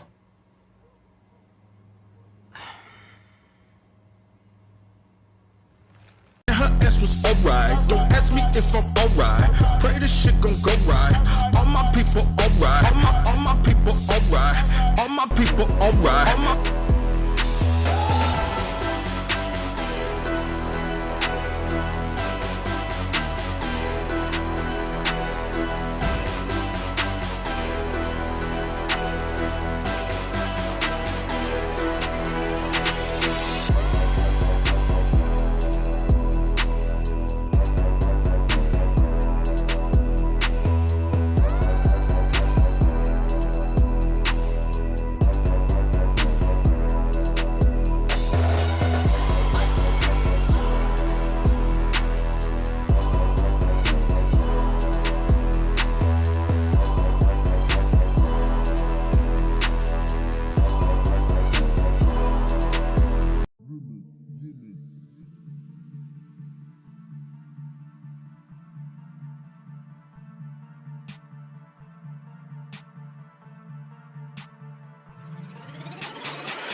North Carolina on top by 4 early on. Kamarian Bracken leading the way. He's got 11 points. The 3. Yassine Porter Jr., 5 points, 4 assists right behind him. UNLV, Nat Hawkins, no surprise. Driving in, dunking the ball, 3 for 3 from the field. He's got 6 points. But more concerningly for UNLV and their coach Kevin Kruger, you see on your screen right there. Trailing by 4. It's been up and down start to the year for UNLV, coming into this one unranked. Again, you look up and down that lineup, a lot of potential, good mix of upperclassmen and some young talent, running Rebels, looking to make a name for themselves, and they can definitely start by getting a win over UNC tonight. Hey, shout out to the UNLV band. They jamming tonight. Thank y'all. Come on, man, give me that spirit. Well, it is great atmosphere here tonight, no doubt about it. UNLV ball. Intel Cage still out there. Won now by Canyon Waring. Page. Gonna take on a couple defenders here. Backs it out. Need to reconsider. Read some letter. Barry Winters also out on the court, but shot clock just winding down and shot up. Oh. A.O. Wilson puts it through. Hey, yo. Hey, yo. With the 3, baby. Trey Ponte counted. Only his second made 3 of the year, but Vanderbilt boils into a point with that. Porter Jr. still in the game and gives it up. Sean Hyman, one of these talented freshmen, has entered the game for UNC. For UNC to have a player like Sean Hyman coming off the bench tells you how deep their squad is. Good move. Depth of squad or not, they're giving the lead back up, and this time, Coach Hubert Davis wants to call timeout for UNC. We're going to take a break again, too. 1-point lead. Oh, no, correction. I'm getting word in my ear from our producer. We are staying here. Are there any names to shout out yet? Who we got with us tonight? We do have some names on deck right now. Before I get to that, this Saturday, 11 a.m. Eastern, the West Coast Takeover. My man Maestro kind of already alluded to this already in his in his pod. If you haven't listened to it, go back and do so. But this weekend, the prep basketball, the West Coast, the West Coast is hot right now, especially if you listen to hip hop. The West Coast is taking over everything anyway. So make sure you watch, you stay tuned. You never know who may show up to the game on the West Coast Takeover. For sure. Game of back and forth right here. Oh, you want to get a few in quick? Get a few in quick. Now we can get some shout-outs in. Now let's get to it. All right, really quick. Well, you know what? Let me do it in another time.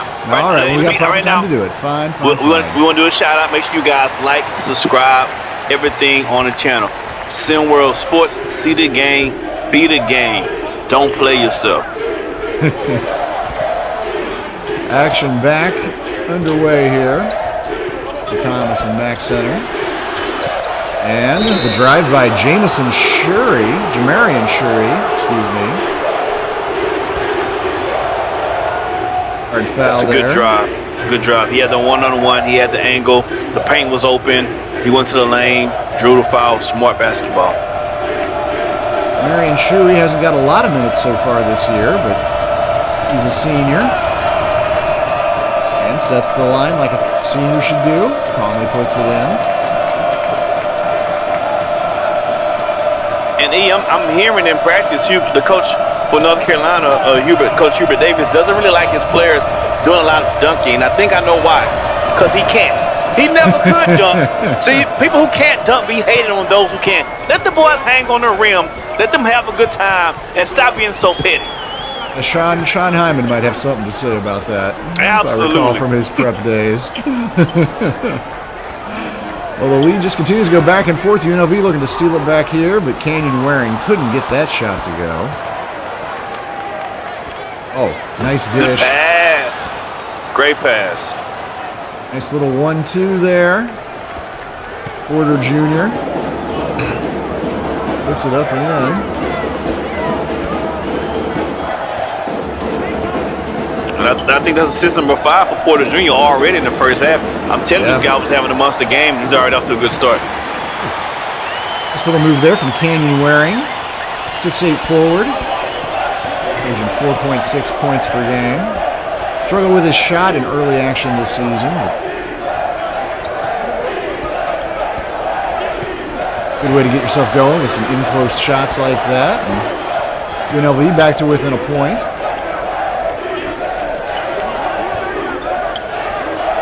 Tough shot, top of the key, way short. Look at that, right back up and in, however.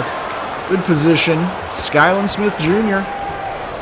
Yeah, that's how ugly that shot was. The ball went right to the same teammate's hands, right underneath the basket. Well, this crowd trying to will UNLV to a bucket here, and Waring once again got down low. That was a good move. Couldn't put the shot in. Great move, zero finish. Waring's just listed at 6'8". He plays taller out there. Open three wouldn't go, but look at this. Smith Jr., another offensive board. Can't get it to go, but will go to the line. Now, if you're UNLV, you can't allow that. You can't allow this team to get second chance points. They're already going to do enough damage by themselves with the initial offense. Don't give them 2 chances, because then you really digging yourself a hole you can't get out of. Skyland Smith, 6'6" freshman. He's been doing some damage underneath in this one. Couple offensive rebounds for Smith. Skyland Smith actually began his athletic career as a youth as a soccer player. Actually played for the USA Under-17 national team before fully devoting himself to basketball, but I guess maybe when you sprout up to 6'6", that might influence your thinking a little bit in that regard. I agree. So, same thing happened to Akeem Olajuwon.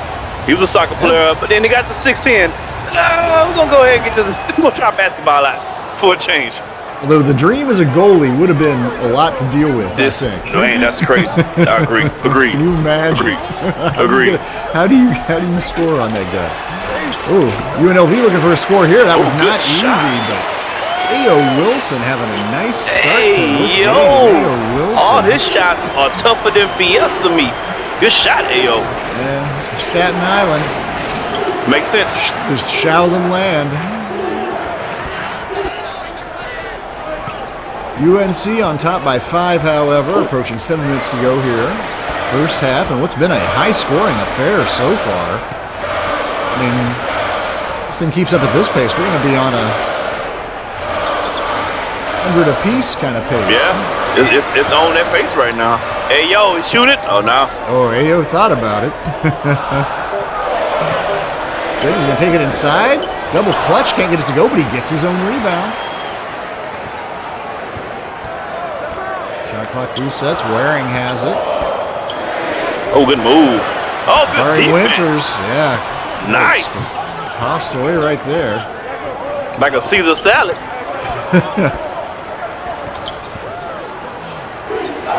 UNC tries to extend their lead. Can't get it to go, however, and Waring picks up the rebound. Hanging Waring, spelling Nat Hawkins basically for this UNLV team, and doing a great job. The understudy role off the bench so far. Yeah, the difference is Nat Hawkins can put the ball in the basket. And that's the UNLV needs right now. So I would imagine he's coming back in very soon. Oh, and he can't get it to go. Yep, he's coming in right now. Yep.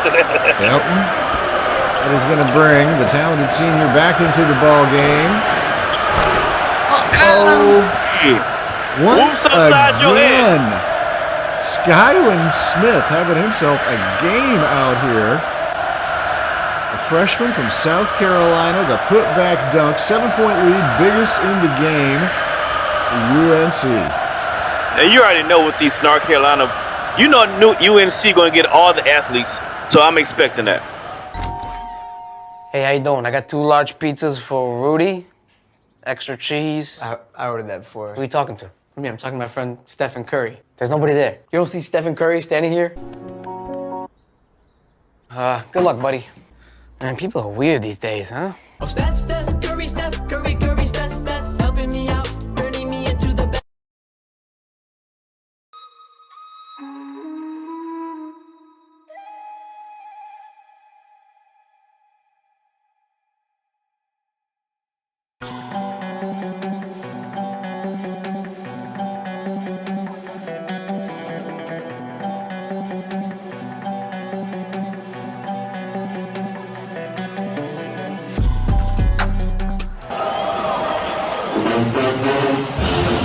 UNC owning the board so far. 11 total rebounds, only 4 UNLV. UNLV yet to pick up anything on the offensive glass either. And North Carolina, 3 offensive boards, and the reason why they're up by 5 right now. Yeah, that's the direct difference in the game right now. That's the direct difference in the game right now. Those offensive glass that they're turning into points. You UNLV, you got to keep them off the offensive glass if you want to have a chance to win this game tonight. For the upset. Marion Bracken still your leading scorer with 11. Kasim Porter Jr., 5 points, 5 assists, 3 rebounds. The floor general. Oh, yes, nice sir. dish. Quick 2 answer for UNLV. Darius Stack back in the game. The Tar Heels. Out there with Sean Hyman, and he's got the ball right now. Trying to go inside, go to work, but has it blocked. Deontay Smith not having any of that one. Because Sean was about to put him in the basket. Ooh, good defense. Oh, got him. On this end, all alone, and once again, Marion Bracken having a night. 2 hands, 2 feet equals 2 points.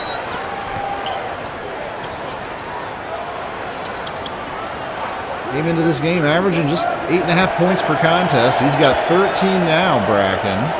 It's the bright lights, E. Must be something. Shot clock down to 5 here for UNLV. They're going to have to do something. And Oshamp just going to release from up top and nail it. That's what he do. That's what he does. That's what he does. He's been struggling from long range, but suddenly UNLV got a little bit of momentum, gets a turnover. Yeah, I mean, he doesn't shoot great from long range. He's a scorer, not a pure shooter. So he's going to have nights where his percentages aren't great. But no, he can make a play. His bag is deep. He has a duffel bag for sure. And slow-mo for you. That was Miles James who went up and got that one. Big sophomore. Averaging 7.6 rebounds per game, James, just behind Cardarius Stack's 7.7 on UNC. They're still on top by 4 and looking to add to it, but nice defense. Good block. Going the other way. A dangerous pass, but reeled in.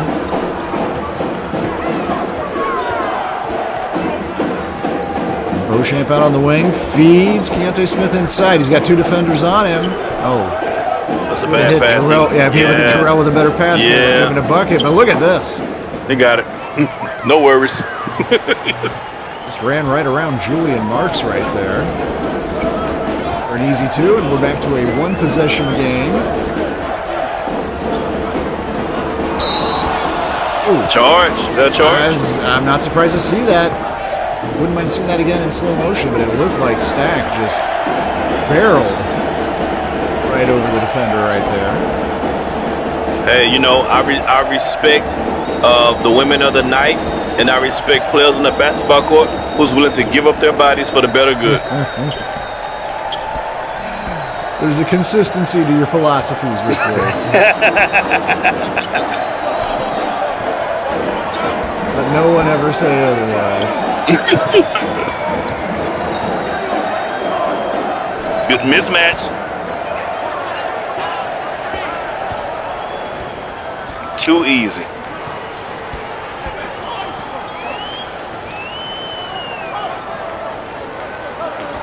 All right, let's see if UNLV can get a good offensive set. Oh, good back door. Beautiful. That's exactly what you were calling for, and they delivered. Approaching 2 minutes to play in the first half of what's been an entertaining battle between these two. Bam Wallace, leading scorer for Carolina on the season, and there is a rare bucket for him in this contest. That is actually his first made shot, 2 points now in the game for Bam Wallace. And that's a good sign of you, UNC. Yes. You're up 4, and your number 1 scorer just made his first bucket with almost 2 minutes left to go in the first half. Meanwhile, Nat Hawkins, not out on the court. He's been getting an extended bench break here. Coach Kruger. A.O. Wilson's going to pull up from outside. Ooh, he almost got that to go.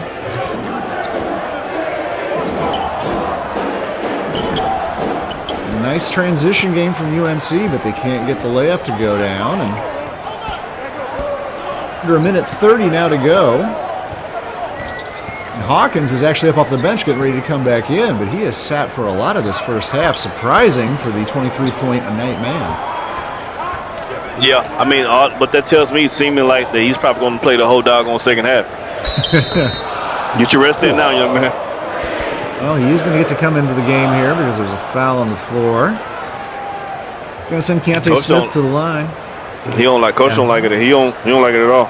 Hubert does not look happy, but nonetheless, Smith, who's not a great free throw shooter, just 57%. He looking at Hubert's face. It never looks happy. Matter of fact, I haven't seen a good looking Hubert in my whole entire life. I've never seen a decent looking Hubert ever. I think it was Hubert Davis's years in the 90s with the Knicks that probably just sort of etched that onto his face. Satisfaction. Oh yeah, you couldn't. Yeah, you had to have an ugly face to play with the Knicks in the 90s. They didn't. Yeah, they didn't play. Anthony Mason, Charles Oakley era, Charles Smith. Yeah, the ugly. The big, and you haven't even brought up big. The uglier the better. You haven't even mentioned Big Pat himself, and I won't even talk about Granville Waiters. That's an old school name there. The uglier the better. Herb Williams. That's close to a Hubert name too. Derek Harper looked like he smoked a pack of Newports before every half or every quarter. We're running out of time here, but Bracken's been on fire tonight. Can't get that one to go. Well, What had been an offensive battle has really settled down over the past few minutes, and there's just a terrible pass by Hawkins right to a light blue uniform. And we put a mix jumper. On him. Wow. He put a combo on him right there. That was a little three-piece, no fries, extra biscuit. Julian Marks. Exquisite with the turnaround, you might even say. UNLV Exquisite. holding for the last bucket now. A shot attempt anyway, and that's the man you want to have it. Hawkins going to work. He's got to clear out, but he's got to do something here. Long jumper, well short. UNLV just a little bit short as we go to the halftime break. They trail by 6, and Rick, that's really in spite of the fact that UNC has dominated this thing on the glass. Yeah, they've out-rebounded them 18-10 in total. 4 offensive rebounds for North Carolina, and just 1 in that first half for UNLV. Yeah, listen, if you're UNLV, you got to feel good. You have to feel good about this halftime. Although you're coming in down, you've been out hustled in all the hustle categories, and you're down less than double digits. So you have to feel good. Be at home. Those are some things you can clean up for the second half. If you can hit the glass, if you can get Nat Hawkins to be himself in the second half, you have a chance. You have a legit chance for an upset category. You get Beauchamp going. He had a good first half. You have a shot for an upset, but it's going to take everybody to step it up a notch. Beauchamp with a dozen, Kamarian Bracken with a game-high 13. We're going to take a quick break, but when we come back, second half action from Las Vegas.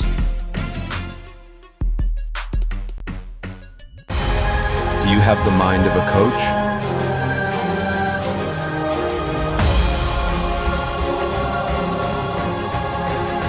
Are you willing to fight for your players?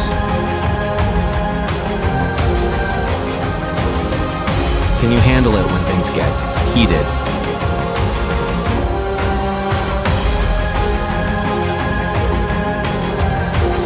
Can you manage your star player's ego? Can you handle the stress? Can you become a legend?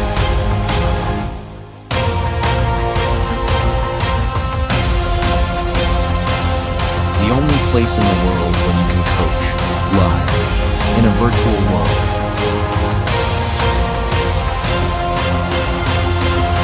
SimWorld Sports.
Back in action, still a close game, 6-point advantage, UNC. 17th ranked in the country and looking to move on up in those standings. UNLV looking to go to 500 on the season, but this would also be a marquee win for them if they can come back here in the second half. And they're going to need Nat Hawkins. 23 points per game. He only had 6 in that first half. Yeah, but he can fill it up in a hurry. They definitely going to need him. Now, good cross the court pass. Wow. He got court vision. Look at that. That's the top. Now, he's probably not going to make top 10, but he should. That's a fantastic pass that's probably going underrated and unnoticed by most casual fans. But wow, he put some zip on that. He indeed did. I mean, nice stroke to bury the look too, but great pass. 9-point lead now, and Page looking to settle things down, just kind of get some equilibrium back on his running Rebels squad. He gets it back top of the key, and he likes the three. Montel Cage, I really love to see a player's development. We saw him at the prep level where he was an elite passer, and now we're seeing him add high-level shooting and scoring ability. It's quite a transformation for Montel Cage. Absolutely, and some of these guys have been the opposite, right? Some guys were high-scoring guys in high school, and then they have to play a role here in college, at least early on in their careers. Drive inside. And good move. 8 points now for Nat Hawkins. He's 4 of 4 from the field. A lead that was 9 now has been whittled down to just 4. Oh, nice move right there, and the flip up and in. Cash him out, please. Page, a pretty good defender too, but just not quick enough there to keep up. Of this pace and space offense that Hubert Davis does bring to UNC. Create some looks, create some mismatches. Shot clock winding down, and it does not matter because the ball just whipped into row 3 there. Too tall even for Smith, who stands 6'11", to go collect that. And that's when you know you overshot your shot. You can overpass the 6'11" guy. Porter, Stack out there with Bracken. Ball in hand right now. Kabarian Bracken, leading scorer in this ball game, and he's looking to add to it, and he will. Got him. He just speeding by him, I mean, no matter what happens, I think really over the remaining 17 minutes of this game, it's going to be hard not to remember this contest as the Kamarian Bracken breakout game. Now, UNLV hitting a bunch of threes might might change that around a little bit, but Bracken just not known as an incredibly great scorer. But boy, is he getting it done tonight, and he's going back to work, and he's getting inside and making it look easy. So I think we might have a game within a game right now. We got Bracken on one end, we got Beauchamp on the other end. I think both players about to start heating. Look at this. Here we go. Let's heat it up. Yep, I see it. I seen it. He actually wobbled That's his a good defender pass. there too. He kind of let him off the hook, really. Backing it out, getting it back into the hands of Hawkins, but he has his shot blocked. First miss of the night for Hawkins. Yeah, he forced that one, Yep. That was not a good shot attempt. He almost had a dunk. Oh my gosh. Didn't get that one to go either, but Bracken's going to go back to the line. He's 2 for 2 so far in this game from the free throw stripe. The Boo Birds out. They be all right. Bracken looking to go over 20 right here. Trip to the line. Gets the first.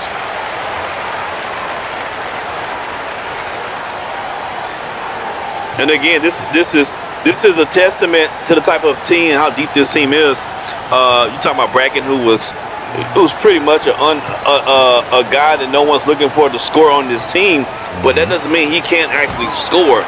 Carolina has that type of squad.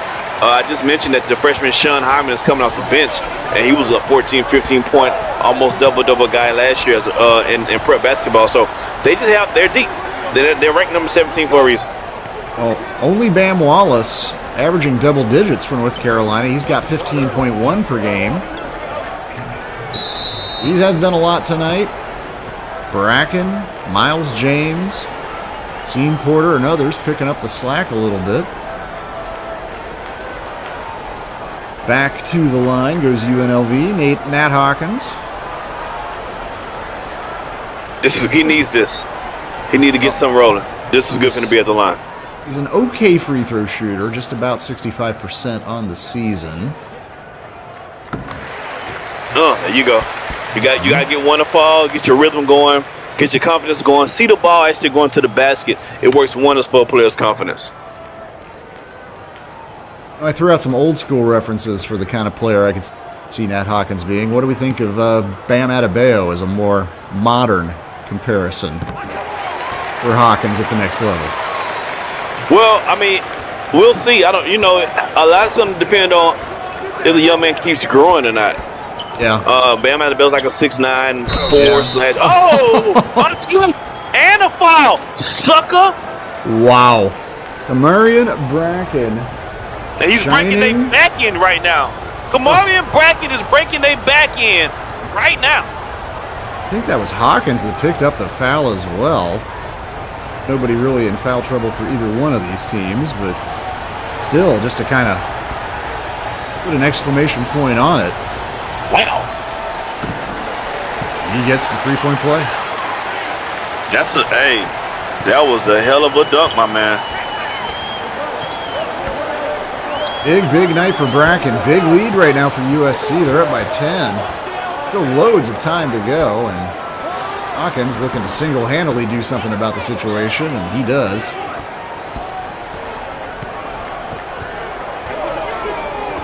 UNLV needing to get some defense going, needing to have some empty possessions here for the Tar Heels, and Bracken just not having it. He is getting inside. He is finding little lanes and angles, and none of these shots are that tough. He don't need a spoon or a fork. He's just eating with his bare hands right now, G. He's just getting to it. He's just getting to the business right now. Okay, my Lord. Everybody getting to the business then. Let's get to it. Wow. Nat Hawkins. Nasty Nat Hawkins. He's taking That's this a nasty deficit. Nat Hawkins now. Taking this deficit personally. I think he feels insulted. Nasty Nat Hawkins. That's what I'm calling. Decided to make that poor, innocent, defenseless rim pay for his frustrations on that possession. That rim never hurt anybody. It has a family, you know. Three-point play is good. Cuts the lead to 7. And once again, Bracken just has this entire UNLV defense shook. You can see right there, Jabari Winters, not a terrible defensive player, the 6'1" sophomore, but it's shook too by the easy move right at the he got first. him. Now, Hawkins. That's what we're doing. Okay, that's what we're doing now. Well, this is great for Nat Hawkins. I love to see it as a fan, but I think if you're a running rebel here, you got to get some stops. You have to stop that man. That's one of the rare ways to do it, and the shot still almost went down. He still almost made that. Got clobbered on that foul, too. But all the same, Marion Bracken back to the line. Man, he's on a heater right now. He's in that zone. 28 points. He can have 30. And for the folks who are watching, it's been an easy 28. Yeah. This haven't been no. No. He's been scoring in bunches, and it's been an easy 28 for him. A real slick 28. 11 of 17 from the field, and now 6 of 6 from the free throw line. He's going to get one more right here. The sophomore out of Maryland. He's going to remember this night for a long, long time. 30 points with 14 minutes and 49 seconds to play. Jeez! Half of UNC's points tonight. And Nat Hawkins, once again, just going to be stopped. But he's showing it. He's showing it. He's showing you why he is who he is. He's showing it right now. Oh, and he's up to 19. His team needs to play some defense. Yeah, maybe get the ball out of Bracken's hands. It doesn't but he's matter. showing you. Oh, they're showing the ASS. That's the ASS play right there. I'm showing my ASS right now. Well, you asked for that ball to get out of Bracken's hands, and Kamarian said, "Sure, I'll give it right to my man, no problem, Sean Hyman, right here, and see what he can do with it." Sure, no problem. Worked out just fine. 9-point lead again. Teams just going back and forth here, particularly it's Hawkins and Bracken just trading blows, but UNC at the end of the day staying on top, and now they're forcing deep into the shot clock here, and Cage just going to have to pull up and not get it to go. A little bit surprised we don't see a timeout called by Kevin Kruger at this point. He just needs to get some stops, and Rebels cannot stop anything right now. Smith Jr. inside, and he gets it to go. Hey, if they don't stop Kamara Bracken, we're going to change coach name from Kevin Kruger to Freddie Kruger because it's going to be a nightmare. There is that timeout we were asking for. 11-point lead UNC. What a night. Kamarian Bracken, he's got 30. We're going to take a quick break. I'm right back. The action in LV. England!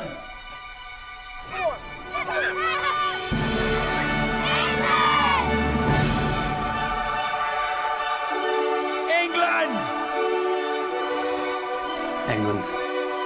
Without doubt. England!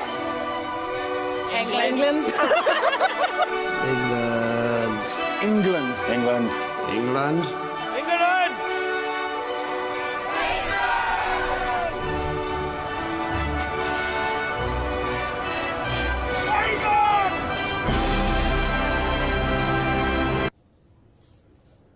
Scotland. France. Wales. Wales. It's definitely Wales. Scotland.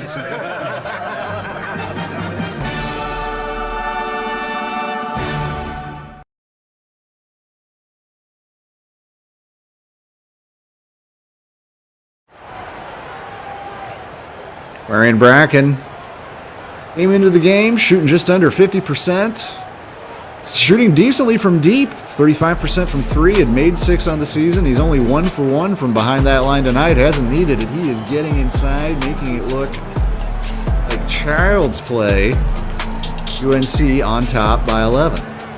Hey, yo, E, you watched SimWorld today? It was wild. What'd I miss? E, you supposed to read a prompt. There's a prompt right there. You just read the words on it. I'm pouring over the box score. I'm yeah, no, it's fine. Notifications, catch up with everything that you need to know, the media and in the locker room. Let's try it again. Hey, yo, E, you watched SimWorld today? It was wild, bro. Oh, no. I didn't have much time. My guy ain't got 5 free minutes? Come on, man. You right. You played yourself, E. Don't play yourself, folks. Hey, that second time through, I read it right off the teleprompter. I like it. We'll get there, E. I love you. I even said you right like it was spelled with just the letter U. Stayed true that second time. I got it. I'm going to get some shout-outs real quick. Yeah, do it. Shout out to Mark Children. Shout out to Coach Simpson. Shout out to Blake. Shout out to Darius Carter.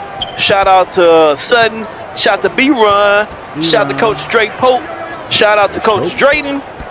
Shout out to Fifth Markham. Shout out to Maestro. Malachi King. Shout out. What it do? Oh, look out. Thank you very much. 19-21 now for Nat Hawkins. Nasty Nat Hawkins. Oh, got him. Well, Porter Jr. had it for a second. Had a defender on his hip. Had Cage on his hip. Gave it up. Bam Wallace feeds inside Sean Hyman, and he's got a mismatch. Nice defense though from Cage, who didn't panic with the bigger player. UNLV needs an good offensive set right now. Well, they finally got to stop. I'll go back to Nat. Go back to Nat. We've also got Kamarian Bracken getting a rest, so this may be the time. Oh no, my man! He who is late does not get fruit cup. Skylan Smith Jr., 8 points, 4 boards, and now a block tonight. He's been a nice contributor. Coach Davis's side this evening. Yo, enough of all that. Go to number 44.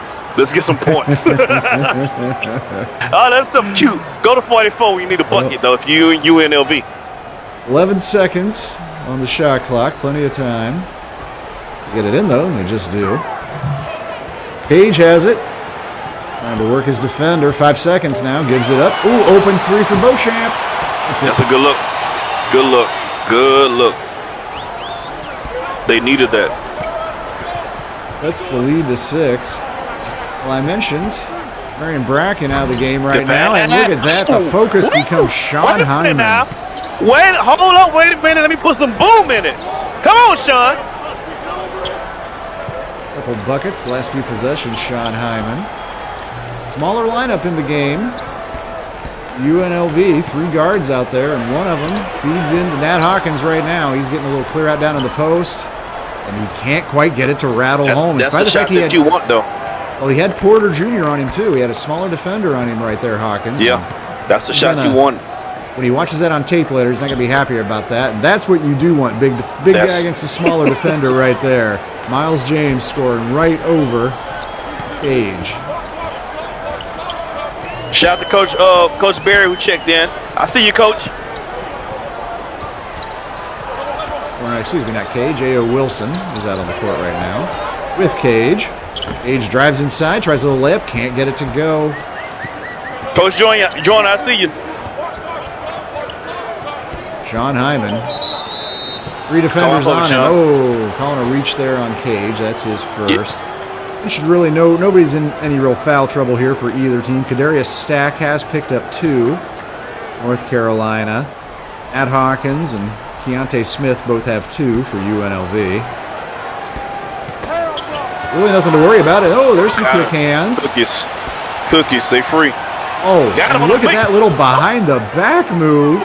First time tonight we have mentioned Kessler Burdett's name, but he's a 6'7" senior. Only plays limited minutes, but contributions like that, maybe he'll find a little bit more playing time. And he get to show that to his friends that he made that shot on ESPN for the rest of his life. On Carolina at that. He gonna be at Christmas dinner like 10 years from now. Hey, y'all remember that shot though? That layup. 10-point lead. USC. Okay. Oh, bro, no, did you watch SimWorld today? It was wild, man. Didn't have much time today. My God, you ain't got 5 free minutes a day? Man, get out of here. You're right. Pacing was off, man. That's all right. You got better. We getting better at it. Yeah, that's just a reminder, man. Make sure y'all hit like, follow, hit the notifications, catch up on all things of streams and media feed everywhere where it's at. Here we go. We go where we left off at. Okay, now you asked me last bit. I'll interact more in the feed. Whatever to keep it going. There you go, E. Not a problem slow on the other end, but all right, we got you there. You finish your sentence. What's the key to comedy, Rick? Timing. I like it. Timing. We like Laverne and Shirley. Which one are you? Which one am I? You say Laverne and Cher at the start of that? No, Shirley. Is it Shirley? I like that. That's an intriguing combo. Laverne and Cher. That could have worked in the 70s. That really could have. A lot of stuff could have worked in the 70s. Yeah, a lot of stuff did. Ask Bill Cosby. 10-point lead. Hawkins out there trying to do something about it, and he just can't quite finish there. And 10-point margin, under 10 minutes to go. UNC in control right now.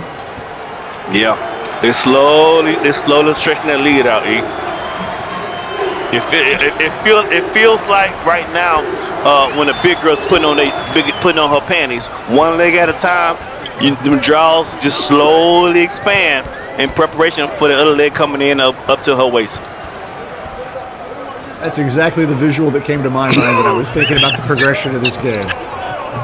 I mean, to the letter. It's kind of creepy, actually. It's a little weird. You have that sometimes. Oh, Beauchamp inside, can't get it to go, but once again, Canyon Waring's been having a nice night, but the little flip up back in will not go. Frustrating. This home crowd has grown a little bit quiet and restless. They are. They got to get a stop. Jr. out there. Bracken back in the game, and he's got the ball right now. The attention of 2 defenders. And he touches. Of course. Ought to be. Dean Porter Jr. shot clock winding down. He gets it inside the Stack, who finishes with the left hand. He dropped dimes, my G. He dropped dimes tonight. Darius Stack, just a freshman. Getting rebounder on this team already, however, and having a nice night tonight. Good defense. Wow. I've been impressed with what I've seen tonight from Miles James. Not much, not a lot of a guy that isn't talked about much, but look at his season stats. 6.7 points per game, 7.6 assists. Rebounds. Leads the team in blocks, second on the team in blocks, 1.3 a game. Miles James, a player that gets W's for you. All Jameses do. Oh, that three. UNLV really needed it, and they did not get it. Porter bringing it up the other way, and AO reaches in, which does stop the clock. That's a frustration. That's a frustration fall there. Yeah. That's a frustration fall. Because, UNLV had them where they want them. They had them less than double digits going into half. Just North Carolina just starts slowly coming alive and slowly slowing. Kasim Porter Jr. actually, when Brackens went out, Brackens was the man for the whole first half, but second half, I think the key was KPJ pacing with the pace to get everybody involved, setting up the alley, taking the pressure off just one person. He was a maestro. No offense to our own maestro. Yeah. He was carving up the defense without scoring the basketball. That's the true point guard, someone who can take over the game and don't have to put up a lot of points to do so. And there's the other point guard, Cage, but he can't get his shot to go. Kasim Porter Jr., 7 points, 4 rebounds, 8 assists on the night. I don't know why he wants the ball. He ain't past half court, though, but come on, get it together. Get it together, Kasim. He's just a freshman. Remember that. We got to learn some of the basics of this game. Porter open for three. Ooh, wouldn't quite go, but another second chance once again. Yep, that's right. Take their time. Take their time. They not in no rush right now. 14-point lead, trying to get inside, and look at that. Julian Marks from Guyana. Guyanese forward, 6'5". Remember him starring for Team Africa. Have you ever had Guyanese food? Guyana is West Africa, if I recall, correct? So I've had Cameroonian food. I've had West African food in that way, but Guyanese specifically, I don't want to make that claim because I might be wrong. All right, me neither. Just ask. I thought you were going to call me out. Oh, time running out here on this one, and that's not a great possession. Yeah. Body language from UNLV. Yeah. Not great. Ooh, that would have been an absolute dagger. They're giving up. That's when you're giving up. When you refuse to box out, you're saying to your teammates, you're saying to the fans and to the coach, my white flag is up, coach. Yeah. I got on a white jersey and I'm waving the white flag. It is true. It is true. Well, looking like UNC going to come out on top on this one. Waring gets that little bucket to go, but under 6 minutes and 16 points. And you can see a few fans getting up on their feet and making their way to the exits. Looking like UNLV going to fall to 2-4, and it's a shame. Wasted a nice effort from Nat Hawkins. 21 already. Yeah, and for the UNC team, they stuck to the script. And their talent was just too much. It was like Novocaine. You just give it time, and it'll kick in. And that's exactly what happened. Darius Stack to the line. 6 rebounds in this game for Stack to go with 4 blocks. No, he doing all this behind the back. He better make these free throws. You do all that's a whole lot of behind the backing now. Yep. It's the first one to go. Darius Stack, this is what he does. He plays defense and he swats boards. Number 9 in all of SimWorld U. Rebounding. Number 7 in blocks. And I have to say to excuse me, those North Carolina jerseys, they're like class. They're forever going to be classic jerseys, right? That blue, that Carolina blue with the trim on the white, on the sides. I don't care what era, what year, whatever. That's going to be classic forever. Agreed. And that little Argyle kind of pattern that goes up the sides. It's just classic and classy. And for a blue blood program, That's what you want. New York Yankees kind of level tradition and stability, you might even say. But at least this team can wear facial hair. Shot clock once again winding down. Looks like UNLV is sort of happy to get out of this building too at this point. Oh, they pinning that man stuff on the glass now. They just doing whatever they want to do.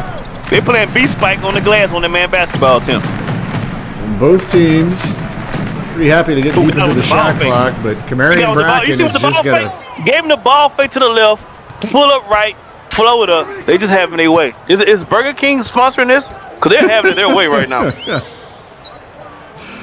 Kamari and Bracken is just putting on a show tonight. Now Hawkins, decent shot there won't go. Yeah, go ahead. Not to mention Scott Durant is injured right now. Yeah? This is true too. No, this has been an impressive performance. And again, the explosion from Kamari and Bracken has made it where contributions just weren't needed. But Bam Wallace being held under half of his scoring average. 7 points on the night tonight. 3 of 6 of the field from Bam. A 22-point lead for North Carolina with just 4 minutes to go. Well, make it 20, but too little, too late. Yeah, just for the stat sheet right there. Yep. Darrell Cook, the Las Vegas native from North Las Vegas, right here in the area. Your favorite friends like to see that dunk, but your favorite hotel in Las Vegas is what? Do you have a favorite? Oh well. So actually, somebody else is picking up the bill. I have high standards. As you should, you should.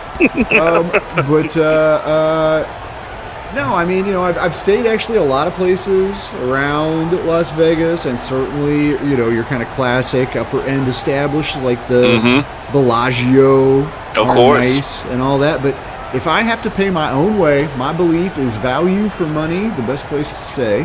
Going downtown. Mandalay Bay. Oh, Mandalay. Stay at the Mandalay Bay.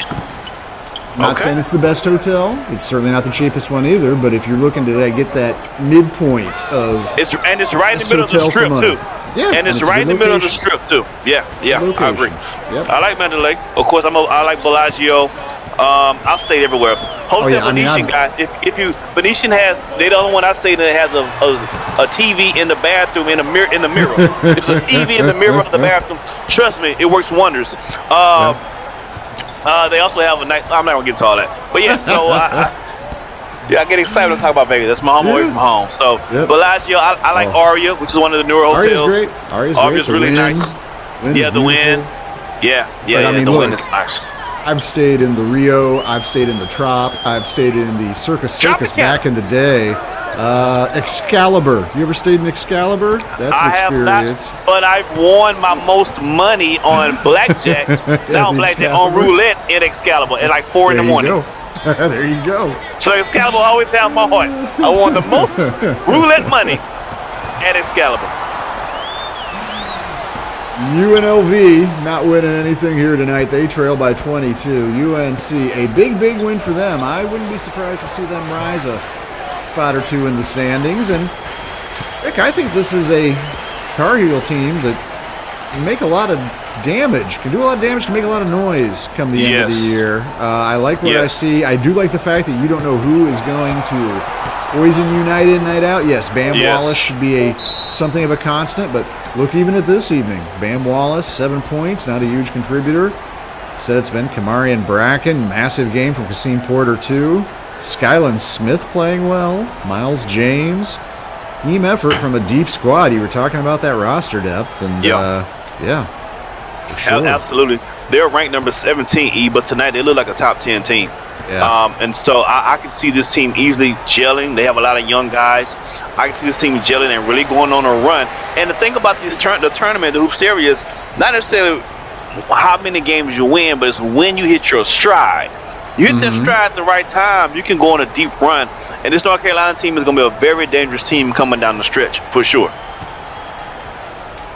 I also mentioned Kadarius Stacks night. 8 points, 8 boards, 4 blocks. Big impact down low for Kadarius Stack. 2 more points for Kasim Porter, who's got 9 assists in the game. So he needs one more for a double-double?